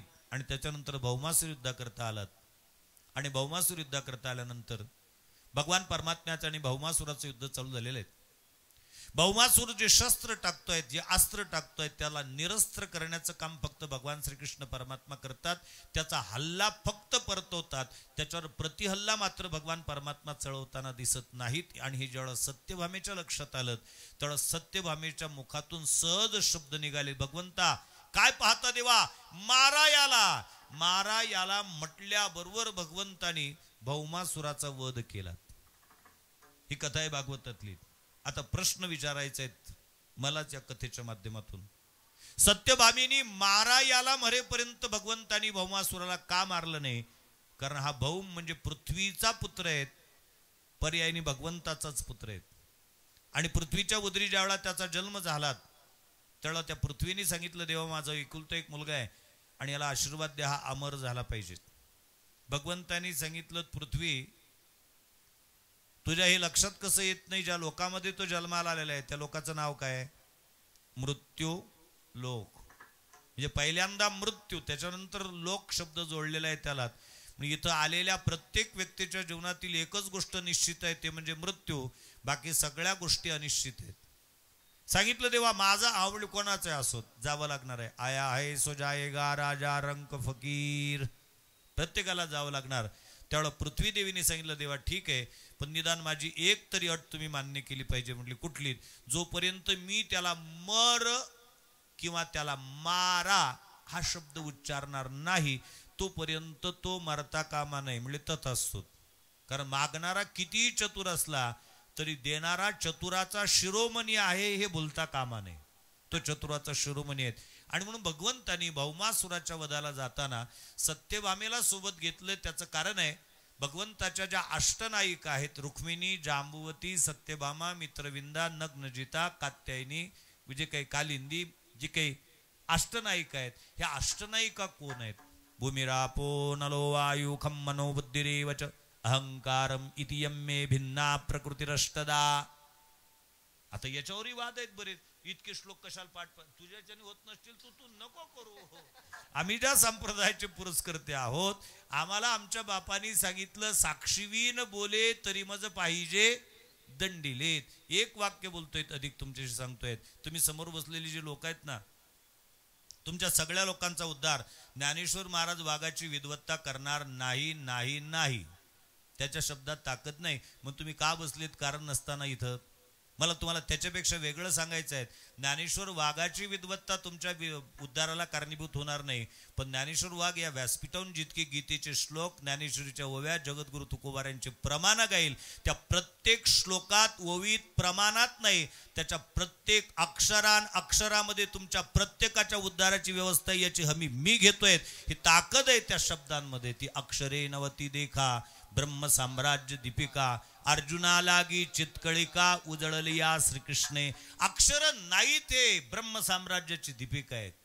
साचची बोलाचे नवे हे शास्त्र, परी संसारू जिनते शस्त्र. आत्मा अवतरविते मंत्र अक्षरे ये. हे खरं बोलण्याचे शब्द नाहीत. आत्मा अवतरविते मंत्र अक्षरे. ही ताकद आहे या अक्षरांची. त्या संतांची तपश्चर्या त्या शब्दाच्या मागे आहेत. संपूर्ण जीवनभर नाही, जन्मजन्मीची साधना त्या शब्दाच्या मागे आहेत. नामदेव महाराज तर म्हणतात, एक एक श्लोकी कोटी अश्वमेध आणि पुण्य हे अगाध म्हणता गीता. एका एका श्लोकामध्ये कोट्यावधी अश्वमेध यज्ञ पूर्ण करून देण्याची ताकद त्या शब्दांमध्ये आहेत. आणि म्हणून त्याचे अर्थ लक्षात नाहीत आले हरकत नाही, निदान ते श्लोक कानातून जाऊ देत जा. त्याचे जितके जितके अक्षर कानातून जातील तितके तितके अक्षर तुमच्या उद्धाराकरता कारणीभूत होतील, यात तीळ मात्र शंका नाही. ज्यांच्याच्यानी पाठांतर होत नसेल त्यांनी बोलायला हरकत नाही की इतके श्लोक पाठ करण्याची गरज नाही म्हणून. ठीक आहे, नको करू तू. लोकांना असा आगाऊपणाचा सल्ला मात्र देऊ नकोत. भगवान स्वतः बोलतात, भूमी रापो नलो वायू खम्मनो बुद्धिरेवच अहंकारम इति यम्मे भिन्ना प्रकृतिरष्टदाः. पंचमहाभूत आणि मन, बुद्धी आणि अहंकार, ह्या 3, 5 आणि 3, 8 ह्या अष्टधा प्रकृतीचा स्वामी भगवान परमात्मा आहे. आणि त्या अष्टनायिका ह्या अष्टधा प्रकृतीचंच प्रतिनिधित्व करणारे आहेत. त्याच्यापैकी सत्यभामा ही भूमिरूपा आहे.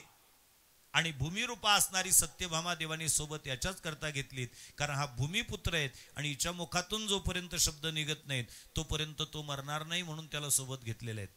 तुम्ही मला की महाराज जोडणी फार चांगल्या पद्धतीने केलीत, पण आम्हाला एक प्रश्न विचारायचा आहे.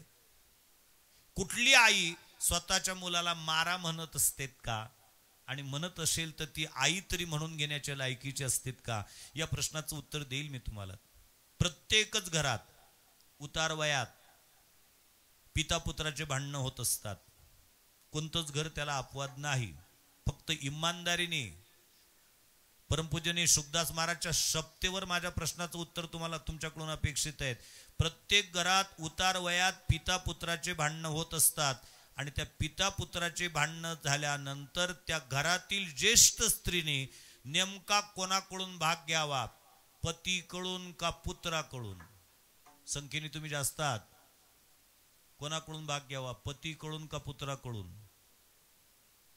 उत्तर देणं जड जात असेल तर मी पर्याय बदलवतो. कोणाकडून घेतल्या जातो एवढं तरी इमानदारीने सांगा. पतीकडून घेतल्या जातो का पुत्राकडून घेतल्या जातो? कोणाकडून? पुत्राकडून घेतल्या जातो, पतीकडून नाही. नुसता घेतल्या नाही जात, त्याला प्रोत्साहन दिल्या जाते. बाबू तुझंच बरोबर आहे रे, मी होती म्हणून नांदली तितक्या दिवस, नाही तर दुसऱ्या दिवशी गेलीस ती दुसरी सोडून. हीच परिस्थिती आहे प्रत्येक घरोघरची. मला तिसरा प्रश्न विचारायचा आहे तुम्हाला आता, की तुम्ही भाग घेता पुत्राकडून, पण शास्त्रीय दृष्टिकोनातून तुम्ही भाग कोणाकडून घेतला पाहिजेत? पतिव्रते करता पुत्र प्रमाण आहे का पती प्रमाण आहे? पतिव्रते जैसा भ्रतार प्रमाण, तिच्याकरता प्रमाण पती आहे. विवाह बंधनामध्ये अडकत असताना प्रत्येकाच्या विवाहाचे 3 साक्षीदार आहेत, देव, अग्नी आणि ब्राह्मण.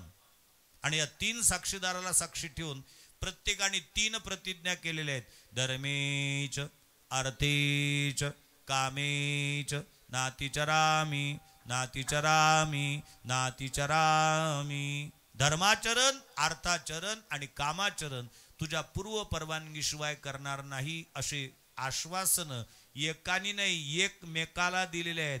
त्या दिवशी ऐकणारा शुद्धीवर असेल तर अजूनही ते शब्द त्याच्या कानात गुणगुणत असतील, किंवा लग्न लावून देणारा भटजी जर शास्त्रोक्त असतील तर त्याने हा मंत्र म्हटलाच असेल.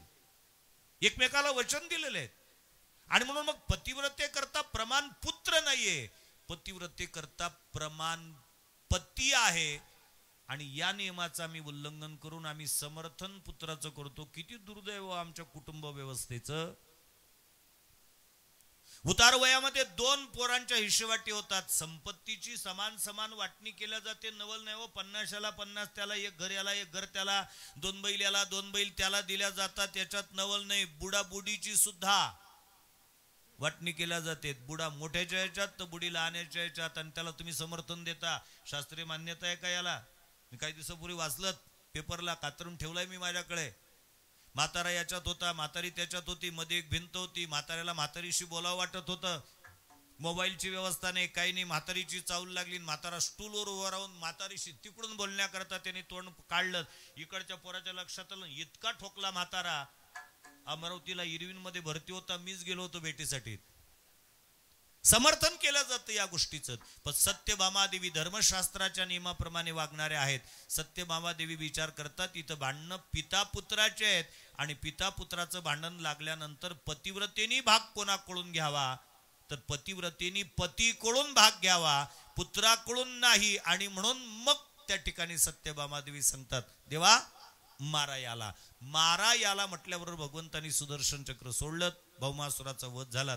आणि भौमासुराचा वध झाल्यानंतर भगवंतांनी भगदत्ताला म्हणजे त्याच्याच मुलाला गादीवर बसवलं. भौमासुराने 3 लोकांच्या 3 महत्वाच्या गोष्टी चोरून आणलेल्या होत्या. 1, देवमाता अदितीचं कुंडल आणलेलं होतं. 2, इंद्राचं छत्र आणलं होतं, म्हणजे वरुणाचं छत्र आणलं होतं. आणि 3, इंद्राचं सिंहासन आणलं होतं.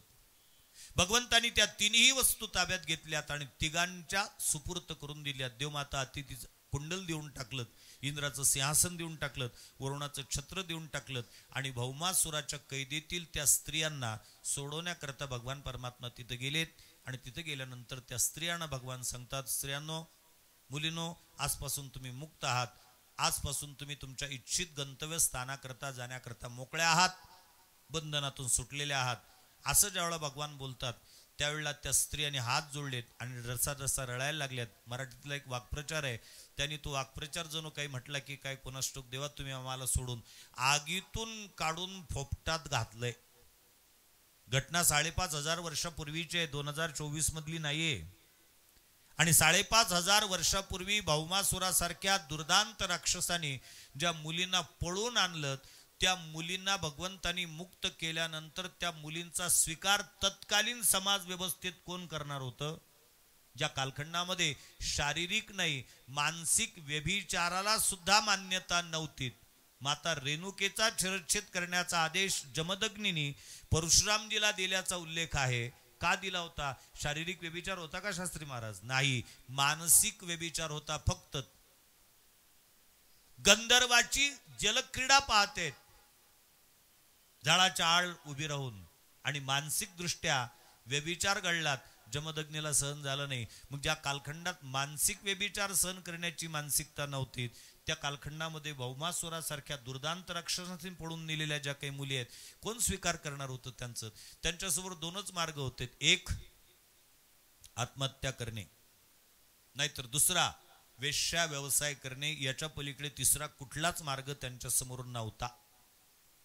त्यांनी भगवान परमात्म्याला विनंती केली, देवा असं करू नका, आम्हाला वाऱ्यावर सोडू नका, आमचा अंगीकार करा, आमचा अंगीकार करा. ज्यावेळेला त्या स्त्रियांनी विनंती केली त्यावेळेला भगवान परमात्मा सत्यभामेकडे पाहतात. सत्यभामेकडे पाहण्याचा उद्देशच आहे भगवंताला सांगायचं मी अविवाहित नाही, विवाहित आहे आणि माझी धर्मपत्नी माझ्या सोबत आहेत. हे त्याच्या मागचं पहिलं कारण. आणि सत्यभामेकडे पाहतात याच्या मागे दुसरं कारण आहे. भगवान परमात्मा सत्यभामेकडे पाहून सत्यभामेला हे सूचित करू इच्छितात की सत्यभामे तू एक स्त्रीच आहेस आणि तुझ्या समोर हात जोडून उभ्या आहेत त्या सुद्धा काय आहेत? स्त्रियाच आहेत. आता मला अधिक एक वाक्य वापरायचं आहे या ठिकाणी. एक स्त्रीच दुसऱ्या स्त्रीचं दुःख जाणू शकते. वाक्य बरोबर आहे का?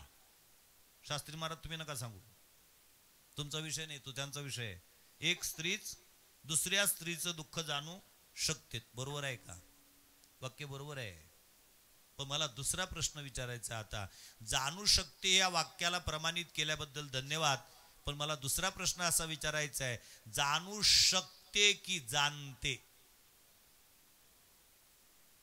फक्त स्त्री जाणू शकते, जाणत नाही हे स्त्रीच्या जीवनातलं सगळ्यात मोठं दुर्दैव आहे. आज स्त्रीवर अत्याचार होतोय.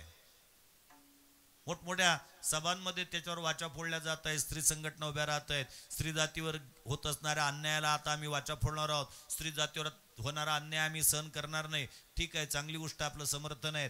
पण मला त्या अन्यायाच्या विरोधात वाचा फोडणाऱ्याला, त्या स्त्री संघटनांच्या नेतृत्व करणाऱ्या स्त्रियांना प्रश्न विचारायचा आहे निमूटपणे, की स्त्रीवर होत असणारा जो अत्याचार आहे, अन्याय आहे, स्त्रीचा स्त्रीवर अधिक आहे का स्त्रियांचा पुरुषांचा स्त्रियांवर अधिक आहे, याचा आत्मचिंतन करत चला. स्त्रीवर अत्याचार होतोय, स्त्रीवर अन्याय होतोय, मग स्त्रीचा स्त्रीवर अधिक आहे का पुरुषांचा स्त्रियांवर अधिक आहे? इमानदारीने उत्तर द्या. फक्त मुलगी नांदण्याकरता जाते लग्न झाल्यानंतर, तिथं तिला त्रास होतो, त्या त्रासाचं नाव काय आहे? सासरावास. बरोबर? काय म्हणतात बुलढाणा जिल्ह्यात? सासूरवास. ओ नाही हो, सासू तर स्त्री असते ना. एक स्त्री दुसऱ्या स्त्रीला कसा काय त्रास देणार आहे?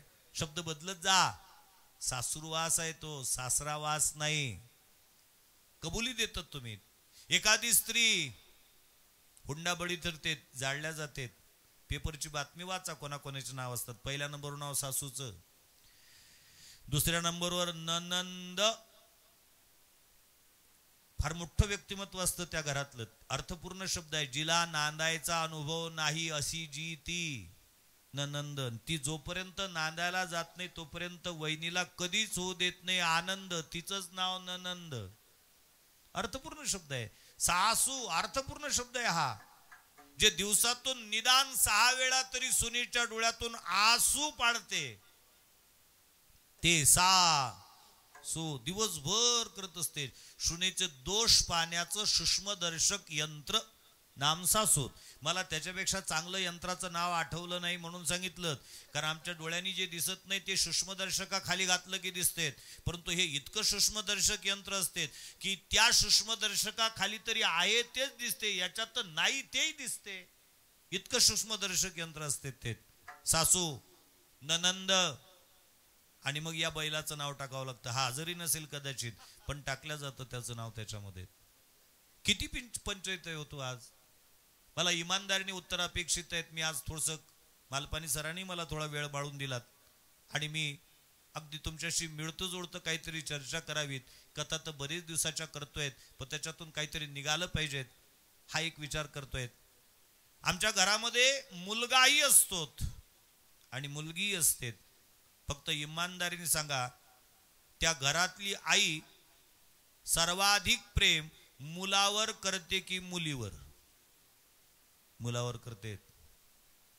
भाऊसाहेब 8 वाजेपर्यंत उठले नाहीत तरी चालतात, पण तिने पहाटेच उठलं पाहिजे. ठीक आहे, चांगले आहे, संस्कार चांगले करतात, त्याबद्दल धन्यवाद. भाऊ उठले की त्याला ग्लासभर दूध बदाम टाकून, तिला चहाचं पाणी आहेच. भाऊ उठले की त्याच्याकरता गरम पोळी तूप लावून, आणि तिला सांगते कालची शिळी पोळी होती ते घेऊन जाजो डब्यात. ती म्हणते का गाई, दादाला ताजी पोळी आणि मला शिळी पोळी. ती म्हणते तिथं गेल्यानंतर काय तुला ताजी भेटणार आहे का? सासरी गेल्यानंतर भेटणार नाही, पण तू तर माया आहेस ना, तू तर तिची गरज पूर्ण कर, तुझं तिच्या अपेक्षा पूर्ण कर. माहेरात असताना सुद्धा तीच परिस्थितीत, आणि ती ज्यावेळेला सासरी जातेत ना त्यावेळेला कधी इतके कामं केलेले नसतात. कधीतरी तिचं डोकं दुखते, कधीतरी ती ताप येते, आणि ती स्वतःच्या नवऱ्याला सांगते, हो ऐकलं का, काय 2-3 दिवस झाले डोकं दुखते, ताप येते. मग काय नाही म्हटले, मेकरला जाऊन येऊ, दवाखान्यात दाखवून येऊ. आता त्याची बिचारीची फार पंचायत असते हो. त्याला नाही म्हणता येत नाही, हो म्हणायची हिंमत नसते त्याच्यात. तो ते थांब, आता केंद्रीय गृहमंत्र्याची परमिशन काढली पाहिजे. तो आईच्या जवळ जातो आणि आईला सांगतो, आई काय? ती म्हणते 2-3 दिवस झाले डोकं दुखते, ताप येते. म्हटले मग नाही, मेकरला नेऊन आणतो म्हटले डॉक्टरकडे. आई म्हणते बापा ने ना, तुला कोण नाही म्हटलं. त्याला असं वाटलं लगेच युनिव्हर्सिटी भेटलीत, आणि तो मोटरसायकल काढतो न काढतो जो हिचं टेप रेकॉर्डर चालू होतं. आमचं काय डोकं दुखतच नव्हतं काय? आम्ही काय मेकरला जात होतो काय? मी तर पहिल्यांदा म्हणू गरीबाजी आणतो म्हणून, श्रीमंताची कशाला आणली? घे ना बाबू टोले आता, काही कारण नाही. आणि तू बिचारा ऐकून घेतो, मोटरसायकल काढतोय, आजूबाजूच्या 4-5 रिकाम्या जमा करतोय. सखूबाई ढकूबाई रिकामचटबाई, सखूबाई इकडे या, बघा कशी टवडी चालली गाडीवर बसून. आपण जात होतो का? तुझ्या वेळेला होती का गाडी? असती थांबली असती का? आता तुला बसता येत नाही, दोन्ही कुळ पाय टाकून बसतं, खलखल खलखल हालतं तरी गाडीवर बसताना. मी पाहिलाय तुला. दुसरी म्हणते जाऊ दे ना, गेली म्हणून काय झालं, तिच्याच बापान दिली अन्नात. हो गाडी दिली, फक्त पेट्रोल तर माझ्याच बापाचं नाही, पेट्रोल पंप टाकून देते तिचा बाप. गाडीतही टाकायला होईल, तिच्या अंगावर ओतायला होईल थोडस. कशाला स्वतःच्या पोराच्या संसारामध्ये तेल ओतण्याचं काम करता? करू द्या ना त्याला त्याचा संसार, आनंदाने करू द्या. या ना मंडपात बसना, मंडपाच्या बाहेरच्या नाहीत, मंडपातून गेले की कार्यक्रम चालू आहे द्यायचे. बाकीच्याची गोष्ट सांगत नाही मी, बाकीचे काय करतात मला माहित नाही. हे मंडपावाल्यांचे आहेत, कारण तुमच्या तक्रारी आमच्यापर्यंत येतात. ते म्हणतात महाराज आमची सासू तुमच्या कथेला रोज असते आणि घरी आले की हा कार्यक्रम करते. तुम्हाला काय वाटते? सगळे सीबीआय वाले, सगळे ऑफिसर आमच्याशी जुळलेले असतात, सगळ्या माहिती येतात. तसं नाही बोलत मी त्याच्यावर. आणि मग ती चर्चा चाललेली असताना ते निघून जातात आणि समोरून पुन्हा एक गाडी येते, त्याच्यावर जावईबो असतात, मुलगी असते. त्या वारासर व्हायला लागतात. ओ सखूबाई थांबा थांबा थांबा थांबा, पाना कसा लक्ष्मीनारायणचा जोळा आला. म्हणजे मुलगान सून गेली ते टवळी, आणि जावई मुलगी आली तो लक्ष्मीनारायणचा जोळा. किती विषमता निर्माण केलीत. मला सत्यभामा त्याच्याच करता सांगायचे तुम्हाला. सत्यभामा देवीकडे भगवान परमात्मा पाहतात आणि सत्यभामा देवीने सरळ सांगितलं देवाना, देवा अंगीकार करे आमचा. कारण आता द्विभार्या प्रतिबंधक नावाचा कायदा आहे आमच्या देशामध्ये. पहिली असताना दुसरी करता येत नाही, धर्मशास्त्राचा कायदा नव्हता तसा. परंतु दुसरी करत असताना पहिलीची संमती ही नियमावली आमची त्याही काळात होते. आता आहे कायदा आहे, दुसरी करता येत नाही, पण त्याच्यात पळवाट आहे. पहिलीची संमती असली तर दुसरी करायला हरकत नाही. मी एका ठिकाणी कार्यक्रमाला गेलो, तिथं एका म्हातारा म्हातारीचं भांडण लागलं, भांडण विकोपाला गेलं. शेवटी म्हातारा संतापलात, म्हटले बस एक शब्द बोलू नको, तुला काय वाटते? तेवढा तीन मला काहीच नाही वाटत, मी होती म्हणून नांदली इतक्या दिवस, दुसरी असती दुसऱ्या दिवशी गेले असते. त्या म्हातारा वय वर्ष 80, म्हातारीने तिथं धमकी दिली, सही दे फक्त, रांग लावतो रांग. म्हाताऱ्याला सांगू इच्छितो आमच्याकडे 25, 26 चे तसेच आहेत अजून. 80व्या वर्षी कुठं रांग लागायला लावलात. जाऊ दे ना, मरण आता आनंदाने आहे त्याच्यामध्ये. कायद्याचं ज्या पद्धतीने ज्ञान करून घेतलं, कलमाचे ज्या पद्धतीने ज्ञान करून घेतलेत ना, तसे धर्मशास्त्राचे कलम आत्मसात करात. सत्यभामा देवीचं जीवन अभ्यासात म्हणजे लक्षात येईल, आमचं जीवन सुद्धा तितकंच यशस्वी होईल. भगवान परमात्म्याला सत्यभामा देवीने मान्यता दिलीत, देवा त्यांचा अंगीकार करात. म्हणून भगवान श्रीकृष्ण परमात्म्याने त्यावेळेला समाजातील परित्यक्त्या झालेल्या त्या स्त्रियांना जगात योग्य पद्धतीची वागणूक प्राप्त करून देण्याकरता जगाच्या पाठीवरचं पहिलं क्रांतिकारक पाऊल उचलणारा, जगाच्या पाठीवरचा पहिला क्रांतिकारक जगद्गुरु भगवान श्रीकृष्ण परमात्मा आहे. परित्यक्त्या झालेल्या स्त्रियांना समाजात योग्य पद्धतीची वागणूक मिळवून दिली. मी मुंबईला कार्यक्रमाला होतो, शास्त्री महाराज हा विषय सांगितलात मी रंगवून. एक श्रोता आलात मला भेटण्याकरतात. आयोजकांनी त्यांचा परिचय करून दिला. हे विधी महाविद्यालयाचे प्राचार्य आहेत आणि हे तुम्हाला काही प्रश्न विचारू इच्छितात. म्हटलं कमाल झाले, विधी महाविद्यालयाचे प्राचार्य आपल्यासारख्याला प्रश्न विचारतात, आपण काय उत्तर द्यायचं? त्यांना बसवलं. म्हणजे बोला सर काय म्हणणं आहे तुमचं? काय नाही म्हटले, तुमची कथा ऐकलीत महाराज, फार तुमची वाणी चांगली आहेत, ओघवती आहेत, पण मला एक प्रश्न विचारायचा आहे. म्हटलं कशाच्या संदर्भात? म्हणजे तुम्ही जे कथा सांगितली त्याच्याच संदर्भात. म्हटलं विचारा सर.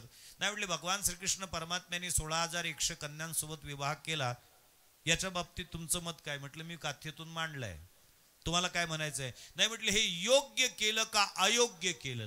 म्हटलं तुमचं मत काय सर? म्हटले माझ्या माहितीप्रमाणे देवानी ते अयोग्य केलं. तुमचं मत काय? म्हटलं ज्यांनी ते केलं त्याच्या कृतीवर जर तुम्ही तुमचं भाष्य अयोग्य म्हणून व्यक्त करत असाल तर आम्ही त्याला सर्वज्ञतेचा ओलावा म्हणतो. त्याची जर तुम्ही चूक काढत असाल तर ज्ञानेश्वर वाघ तुमच्या समोर किस गेली मी खसखस. पण का योग्य वाटतं हे कारण सांगत, मग मी स्पष्टीकरण देतो. नाही म्हटले तुम्ही फार चांगलं बोललात की त्याने त्या मुलींना धर्मपत्नीचा दर्जा देऊन जगतामध्ये चांगल्या पद्धतीची वागणूक मिळवून दिलीत. पण मला असं वाटतं त्या देवानी त्यांना धर्मपत्नीचा दर्जा देण्याऐवजी जर धर्मपुत्रीचा दर्जा दिला असता तर मोठ्याने अंगीकार केला म्हणून बाकीच्या समाजातल्या बाकीच्या पोरांनी त्या पोरींचा अंगीकार केला असता, त्या 16,100 घरी गेल्या असत्या, एकट्याच्या घरी राहिल्या नसत्या.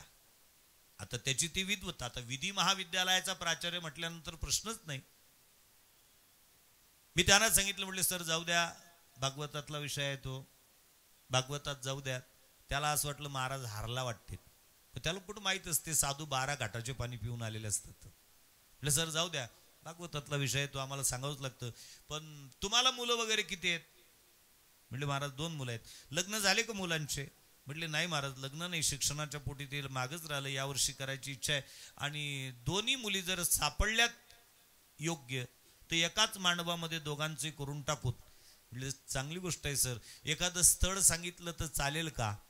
म्हणजे महाराज आनंदाची गोष्ट आहे, तुमच्यासारखा साधू स्थळ सांगेल म्हणजे ते घर निर्व्यसनी असेल, सांप्रदायिक असेल, आनंदाची गोष्ट आहे. आता मला जसं ज्ञानेश्वरी वाचायची, ग्रंथ वाचायची सवय आहे, तसे वर्तमानपत्र, मासिक वाचण्याची गोळी असल्यामुळे मी वाचतच असतो.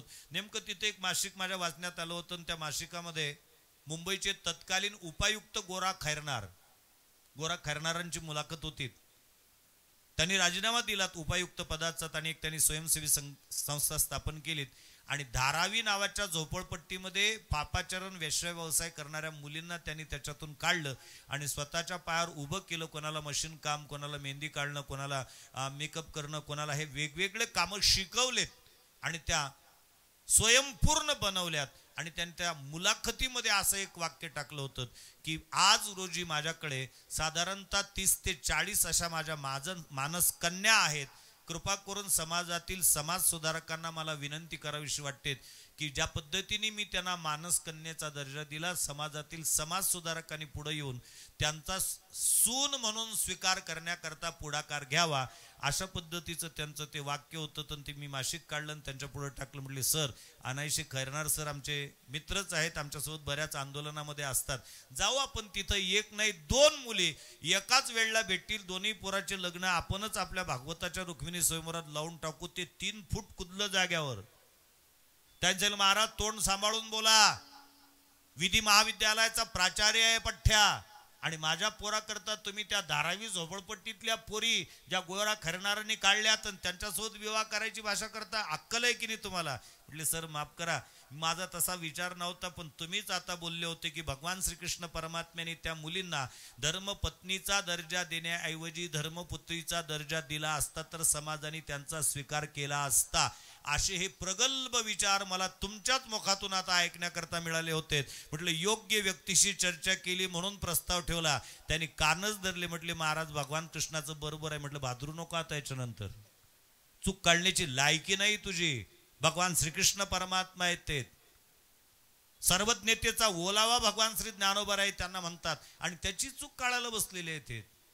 अरे काय लायकी आहेत आमची. म्हणून भगवान श्रीकृष्ण परमात्म्याची प्रत्येक कृती, कुठं जात असताना कोणाला सोबत न्यावं, सत्यभामेला सोबत नेतात, त्यावेळेला भौमासुराचा वध झाला. भगवान श्रीकृष्ण परमात्मा गोकुल लीलेमध्ये 2 दिवस हेतू पुरस्सर भगवंताला दादाला घरी ठेवतात. अगासुर वधाच्या दिवशी आणि कालिया मर्दनाच्या दिवशी. का? भगवान विचार करतात आपल्याला अगासुराचा वध करायचा आहे उद्या, आणि अगासुराचा वध करत असताना जर दादा सोबत असले तर पंचायत होईल. कारण दादा कोणाचा अवतार आहेत आपण काल विचार केला, शेषाचा अवतार आहेत. अगासुर सर्प आहे. मग एका सर्पाला मारत असताना दुसऱ्या सर्पाचा जर जातीचा अभिमान निर्माण झाला तर पंचायत होईल. कारण बाहेरचे अगासुर मारता येतात, घरचे सांभाळणं फार भारी. अगासुराची गोड सांगत होतो मी. बरोबर भांडण उकरून काढलं, दादाला घरी ठेवलं. आता ते भांडण काय काढलं ते सांगण्याकरता वेळ माझ्याकडे उपलब्ध नाहीत. आणि कालिया मर्दनाच्या अगोदरच्या दिवशी सुद्धा भगवंतांनी तसंच केलं. कारण भगवंताला कालिया मर्दन करायचं होतं. कालियाला तिथून काढून रमणक नावाच्या दीपामध्ये पाठवायचं होतं. आणि कालिया सर्प आहेत, दादा शेषावतार आहेत. त्याचं मर्दन करत असताना कदाचित दादाच्यानी पाहुल्या गेलं नसतं. आणि म्हणून दादा जर भिडले असते तर पुन्हा पंचायत झाली असती. बाहेरचे कालिये काढून देता येतात, घरचे कालिये सांभाळताना फार भारी जातात. याची नीती आम्ही अवलंबली पाहिजेत भगवान श्रीकृष्ण परमात्म्याची. म्हणून त्या दोन्ही प्रकरणामध्ये भगवान यशस्वी झालेत. आणि चौथा विषय होतात. कुठं जात असताना कोणाच्या सोबतही जायचं नाही, सोबतही न्यायचं नाही, त्याला घरीही ठेवायचं नाही, तो मागून येईल अशी तरतूद करूनच जावं. हे सुद्धा भगवान श्रीकृष्ण परमात्म्याकडून शिकावं. भगवान श्रीकृष्ण परमात्मा रुक्मिणी स्वयंवरा करता ज्यावेळेला द्वारकेतून कुंडिनपुरात म्हणजे विदर्भात येतात, त्यावेळेला दादाच्या सोबत येत नाहीत, दादाला सोबत आणत नाहीत, दादाला घरीही ठेवत नाहीत, पण दादा मागावून आले पाहिजेत अशी तरतूद करून जातात. ती तरतूद कोणची आहे? ती तरतूद अत्यंत महत्वाची आहे. सुदेव नावाच्या ब्राह्मणाने आणलेलं जे पत्र आहे भगवान परमात्म्याने ते पत्र त्याच ठिकाणी दिवाणवर टाकलेलं आहे आणि त्या ठिकाणी दिवाणवर टाकून भगवान परमात्मा घाईघाई त्या ठिकाणी निघालेले आहेत आणि घाईघाई त्या ठिकाणी निघालून पुढं द्वारकेला येतात. पहाटेच्या वेळेला ज्या वेळेला बलराम दादा येतात आणि द्वारपालाला विचारतात, या महाराज, द्वारपालाला ज्या वेळेला विचारतात की दाऊ कुठे गेलाय, त्यावेळेला द्वारपालाने सांगितलं मला माहिती नाही, या महाराज. दाऊचा विषय निघाला, दाऊ आले, बरं वाटलं नाही का? प्रतिकात्मक का होईना, साजेस असं व्यक्तिमत्व, हाही एक योगायोगच म्हणावा लागेल. मी तसाही विचार केला होता, दाऊला सोबतही न्यायचं नाही, घरी ठेवायचं नाही, पण मागून येईल अशी तरतूद करून जायचं. ती तरतूद अगदी यशस्वी ठरली आहे माझी. म्हणजे कथा आणि प्रत्यक्ष अगदी योग्य वेळेत झालेला आहे. याचा एक योगायोग मानावा लागेल. हो हो, नाही, कथेत अनाशे दाऊच आले होते आणि त्याचं प्रतिनिधित्व करण्याकरता तुम्ही आलात. महाराजांचे आणि आमचे फार जुने संबंध, प्रेम संबंध. परमपूजनीय शुकदास महाराजांच्या हयातीमध्ये ज्या ज्या वेळेला मी हिवराश्रमला यायचो त्या वेळेला या ठिकाणच्या अन्नसत्रामध्ये महाराजांच्या आमची भेट व्हायची. विद्यार्थ्यांकडून हरिराम म्हणून घेणे, त्यांच्याकडून दानाचा संकल्प करून घेणे आदी करून सगळे विधी महाराज करून घेत होते. असो, विषयाला पूर्णावतीकडे घेऊन जातोय. अत्यंत महत्वाचा विषय मी सांगत होतो. भगवंतानी ते पत्र त्याच ठिकाणी ठेवलं होतं. दादा आतमध्ये जातात आणि दादा आतमध्ये जाऊन ते पत्र पाहतात. दादाच्या लक्षात आलं, मग बरोबर आहे, याच्याकरता जर कन्हैया गेला असेल, रुक्मिणीला आणण्याकरता जर कन्हैया गेला असेल, तर काय मोठ्या भावाला सांगून जाणार आहे का मी याच्याकरता चाललोय म्हणून, तू ये म्हणून? आपलंच कर्तव्य आहे. भगवान परमात्म्याच्या मागोमाग चतुरंगिनी सेना घेऊन बलराम दादा कुंडिनपुरामध्ये येऊन पोचतात. भगवंताने आईसाहेब रुक्मिणी देवीचं हरण करून घेऊन येत असताना शिशुपाल, दंतवक्र, विदुरथ, पौंड्रक, शाल व द्विविध काशीनरेश आदी करून प्रत्येकाचा पाडाव करण्याचं काम दादानी केलं. हे तिथंच रोखून ठेवलेत. हे भगवान श्रीकृष्ण परमात्म्याच्या जीवनातील यशस्वीतेचे गमक आहेत आणि आपणही आपल्या जीवनामध्ये यशस्वी व्हावं असं जर प्रामाणिकपणे वाटत असेल तर कृष्ण चरित्र, कृष्ण कथामृताच्या माध्यमातून ज्या ज्या काही कथा गेल्या 3 दिवसापासून मी तुमच्या समोर मांडण्याचा प्रयत्न केला. बाकीच्या गोष्टी लक्षात राहोत न राहोत या 4 गोष्टी मात्र लक्षात ठेवा. कुठं जात असताना कोणाच्या सोबत जावं, कुठं जाताना कोणाला सोबत न्यावं, कुठं जात असताना कोणाला घरी ठेवावं आणि कुठं जात असताना कोणाच्या सोबतही नाही जायचं, सोबतही नाही न्यायचं, घरी नाही ठेवायचं. मागवून येईल अशी तरतूद करून जावं हे भगवान श्रीकृष्ण परमात्म्याच्या जीवनातून शिकावं. म्हणून यथामती यथावकाश या ठिकाणी भगवान श्रीकृष्ण परमात्म्याच्या जीवनातील या लीलांचा उहापोह करण्याचा प्रयत्न माझ्या अल्पमतीप्रमाणे गेल्या 3 दिवसापासून मी या ठिकाणी केलेले आहेत. संस्थांचे जे काही सन्माननीय अध्यक्ष, उपाध्यक्ष, विश्वस्त मंडळी आहे त्यांनी माझ्याप्रती दाखवलेला हा विश्वास आणि तुम्ही सुद्धा भरभरून त्या गोष्टीला दिलेला जो काही प्रतिसाद आहे त्या प्रतिसादाचा परिणाम मी इथपर्यंत येऊन ही कथा सांगू शकलो. वेळेचा विचार अत्यंत महत्त्वाचा आहे. परमादरणीय मालपानी सरांनी प्रकाशनाकरता गेलेला जो काही वेळ आहे तो वेळ मला वाढवून दिलेला होता, परंतु पत्रिकेत नमूद केलेल्या वेळेपेक्षा पुढे जाणं माझ्याही बुद्धीला ते संयुक्तिक वाटत नाही आणि म्हणून मग छोटासा हा जो काही प्रयत्न आपण कृष्ण लीलामृताचा केलात, सांगणारे संपलेत, विषय संपायचा आहे, त्याच्यामुळे अर्धा तास काही 1 तास, 1 तासने अधिक सप्ताह वाढून दिला तरी तो विषय काही संपणार नाही. त्याच्यापेक्षा आहे त्याच्यात गोडी मानून या विषयाला याच ठिकाणी पूर्णविराम देतोय. भगवान श्रीकृष्ण परमात्मा या संस्थेच्या समग्र विश्वस्तांना अशाच प्रकारची सदैव सद्बुद्धी देवोत आणि त्यांच्या हातून याहीपेक्षा मानवतेच्या सर्वांगीण विकासाचे कार्य करून घेत असताना त्यांना व त्यांच्या समग्र अनुयायांना उदंड आयुरारोग्य प्राप्त करून देवोत हीच भगवंताच्या चरणी प्रार्थना करतोय आणि पुनश्च उपस्थित सर्व प्रभुप्रिय सज्जनांना एक विनंती करून थांबतो. येत्या 5 मार्च ते 12 मार्च 2024 या कालखंडामध्ये ज्ञानेशाश्रम वारी भैरवगड या ठिकाणी होऊ घातलेल्या संत श्री वासुदेवजी महाराज अवतीर्णोत्सव तथा मूर्ती प्राण प्रतिष्ठा वर्धापन दिनाच्या कार्यक्रमाकरता आपण सादर निमंत्रित आहात. त्या कार्यक्रमाकरता ज्यांना येणे शक्य होईल त्यांनी यावं. तदनंतर 1 मे ते 20 मे 2024 या कालखंडामध्ये होऊ घातलेल्या माऊली सर्वांगीण विकास बालसंस्कार शिबिराच्या कार्याकरता ज्या भाविक सद्भक्तांना मुलं पाठवता येतील त्यांनी मुलं पाठवावेत व त्या कार्यकर्ता ज्यांना मदत करता येईल हस्ते परहस्ते अन्नदान असेल, वस्त्रदान असेल, प्रोत्साहनपर बक्षीस असतील त्या माध्यमातून आपण मदत करावीत एवढी विनंती करून वाणीला याच ठिकाणी पूर्णविराम देतो. तरी न्यूनते पुरते अधिकते सरते करून घ्यावे हे तुमते विनवितो असे पायाच्या प्रसादे काही बोलिलो विनोदे मज क्षमा करणे संते नवे अंगीभूत युक्ती नवे हा उपदेश तुमचे बडबडिलो शेष तुमच्या कृपेचे पोसणे जन्मोजन्मी तुका म्हणे. कृपया श्रोतृमंडळीला विनंती आहे, आरती आहे फक्त 5 मिनिटाची. कृपया आरती झाल्याशिवाय कोणीही जाऊ नये. महाप्रसाद भरपूर आहे. मी पूजा करून आणलो. तुमचा नंबर लागेल.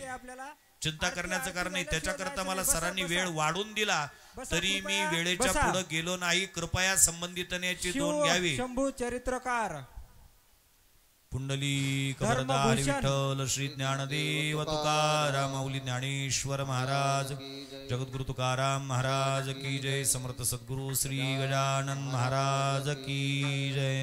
सच्चिदानंद स्वरूप सद्गुरू सुखदास माऊली यांच्यावर नितांत श्रद्धा असणारे आणि गेल्या कित्येक वर्षापासून या विवेकानंद जन्मोत्सवाचं संचलन करणारे परम आदरणीय हरिभक्त पारायण गजानन शास्त्री महाराज यांना मी स्टेजवर आमंत्रित करतो की त्यांनी स्टेजवर यावं.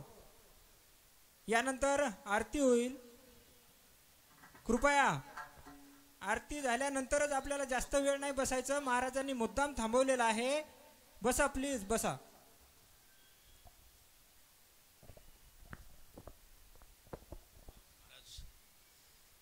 एकदा सर्वांनी दोन्ही हात वर करा. आवाज वाढू जरा, आवाज वाढू. बाहेर गेला पाहिजे. लांब अगदी दोन्ही हात वर करा. सर्वांनी दोन्ही हात वर असे हात हलवा. जगद्गुरु स्वामी विवेकानंद की, भारत माता की, सच्चिदानंद सद्गुरु स्वामी शुकदास माऊली की. जोरदार टाळ्यांचा प्रचंड कडकडाट करा. आणि आरती करता तर सर्वांनी उभे राहा. आपापल्या जागेवर उभे राहा. कृष्णाय वासुदेवाय हरये परमात्मने प्रणत क्लेशनाशाय गोविंदाय नमो नमः. परमादरणीय परमश्रद्धेय हरिभक्तीपरायण ज्ञानेश्वर महाराज वाघासारखाच आवाज सच्चिदानंद सद्गुरु स्वामी शुकदास माऊलींच्या दरबारात घुमलाय. एकदा जोरदार माऊलीं करता जोरदार टाळ्या वाजवा. वेदशास्त्र संपन्न वासुदेव महाराज आणि सच्चिदानंद सद्गुरु स्वामी शुकदास माऊली या दोन संतांचं नितांत प्रेम होतं. त्या वासुदेवजी महाराज यांच्या सानिध्यात राहिलेले आमचे ज्ञानेश्वर महाराज त्यांच्या सोबत आलेल्या सर्वांचं स्वागत आहे. लगेच आता आरतीला आपण प्रारंभ करा. येवले शास्त्री महाराज या. दाडकर साहेब या आरती करता या. परमपूजनीय आमची मालपाणी माऊली आपणही या स्टेजवर या. वो स्वामी जी है बघे आइए स्वामी जी. आता लगेच आरती घ्यायची. विष्णू शास्त्री दोट्टे महाराज या. सर्वांनी या आणि टाळी वाजवा आरती सुरू असताना. सुख करता दुःख हरता वार्ता विघ्नाची पूर्वी पूर्वी प्रेम कृपा जया सर्वांगी सुंदर उठशे दुराची कंडी झळकी माळ मुक्ता फळाची. हे देव जय देव जय मंगलमूर्ती हो मंगलमूर्ती. दर्शन मात्रे मान स्मरणे मात्रे मान कामना पुरती. रत्नाकचित भरा तुझ गौरी कुमरा चंदनाचे ओटी कुंकुम केशवरा हिरे जडित मुकुट शोभतो बरा ऋणधनुते नो बोरी चरणी गागरजा. जय देव जय देव जय मंगलमूर्ती हो श्री मंगलमूर्ती. दर्शन मात्रे माळ स्वामी मात्रे माळ कामोना पुरती. लंबोदर पीतांबर परिवर वंदना सरळ सोंड वक्रतुंड स्त्रीनयना दासरामाचा भटपाय सदना संकष्टी पावावे निर्वाणे रक्षावे सुरवर वंदना. जय देव जय मंगलमूर्ती हो श्री मंगलमूर्ती. दर्शन मात्रे मन स्मरणे मात्रे मन कामोना पुरती. जय देव जय जय हो जय श्री भागवता आरती करू तुझ भगवंता श्री शुक मुनीने परम भक्तीने नाना परीने गाईले जा हरिचरिता आरती करू तुझ भगवंता जय हो जय श्री भागवता आरती करू तुझ भगवंता वेद तरुचे मधुर फळ स्वादुर से जे स्वज्वळ आत्मा राम मुनी सकळ सेवुनी झाले जन सुपड हो पहा पर्वणी आली अवनी पिया घरणी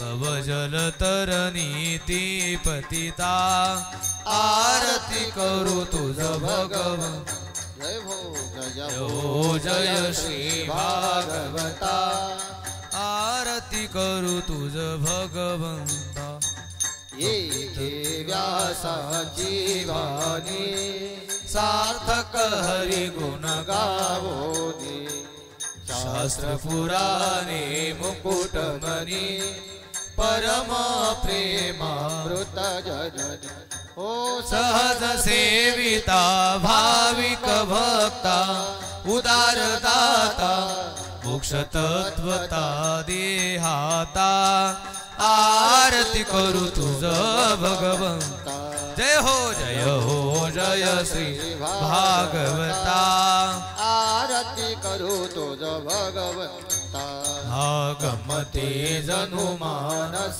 तीर्थ द्वादश सोपाने युक्त निर्मल भक्ति जले भरित विहरे हरे हंस चित आलोक सुकमळे संत द्विज कुळे सेवुनी भ्रमले भान हरपले रस पिता आरती करू तुझ भगवं जय हो जय श्री भागवता आरती करू तुझ भगवंता अपार महिमा ग्रंथाचा वदवे ना कोणासाचा प्राणची कीर्तनकाराचा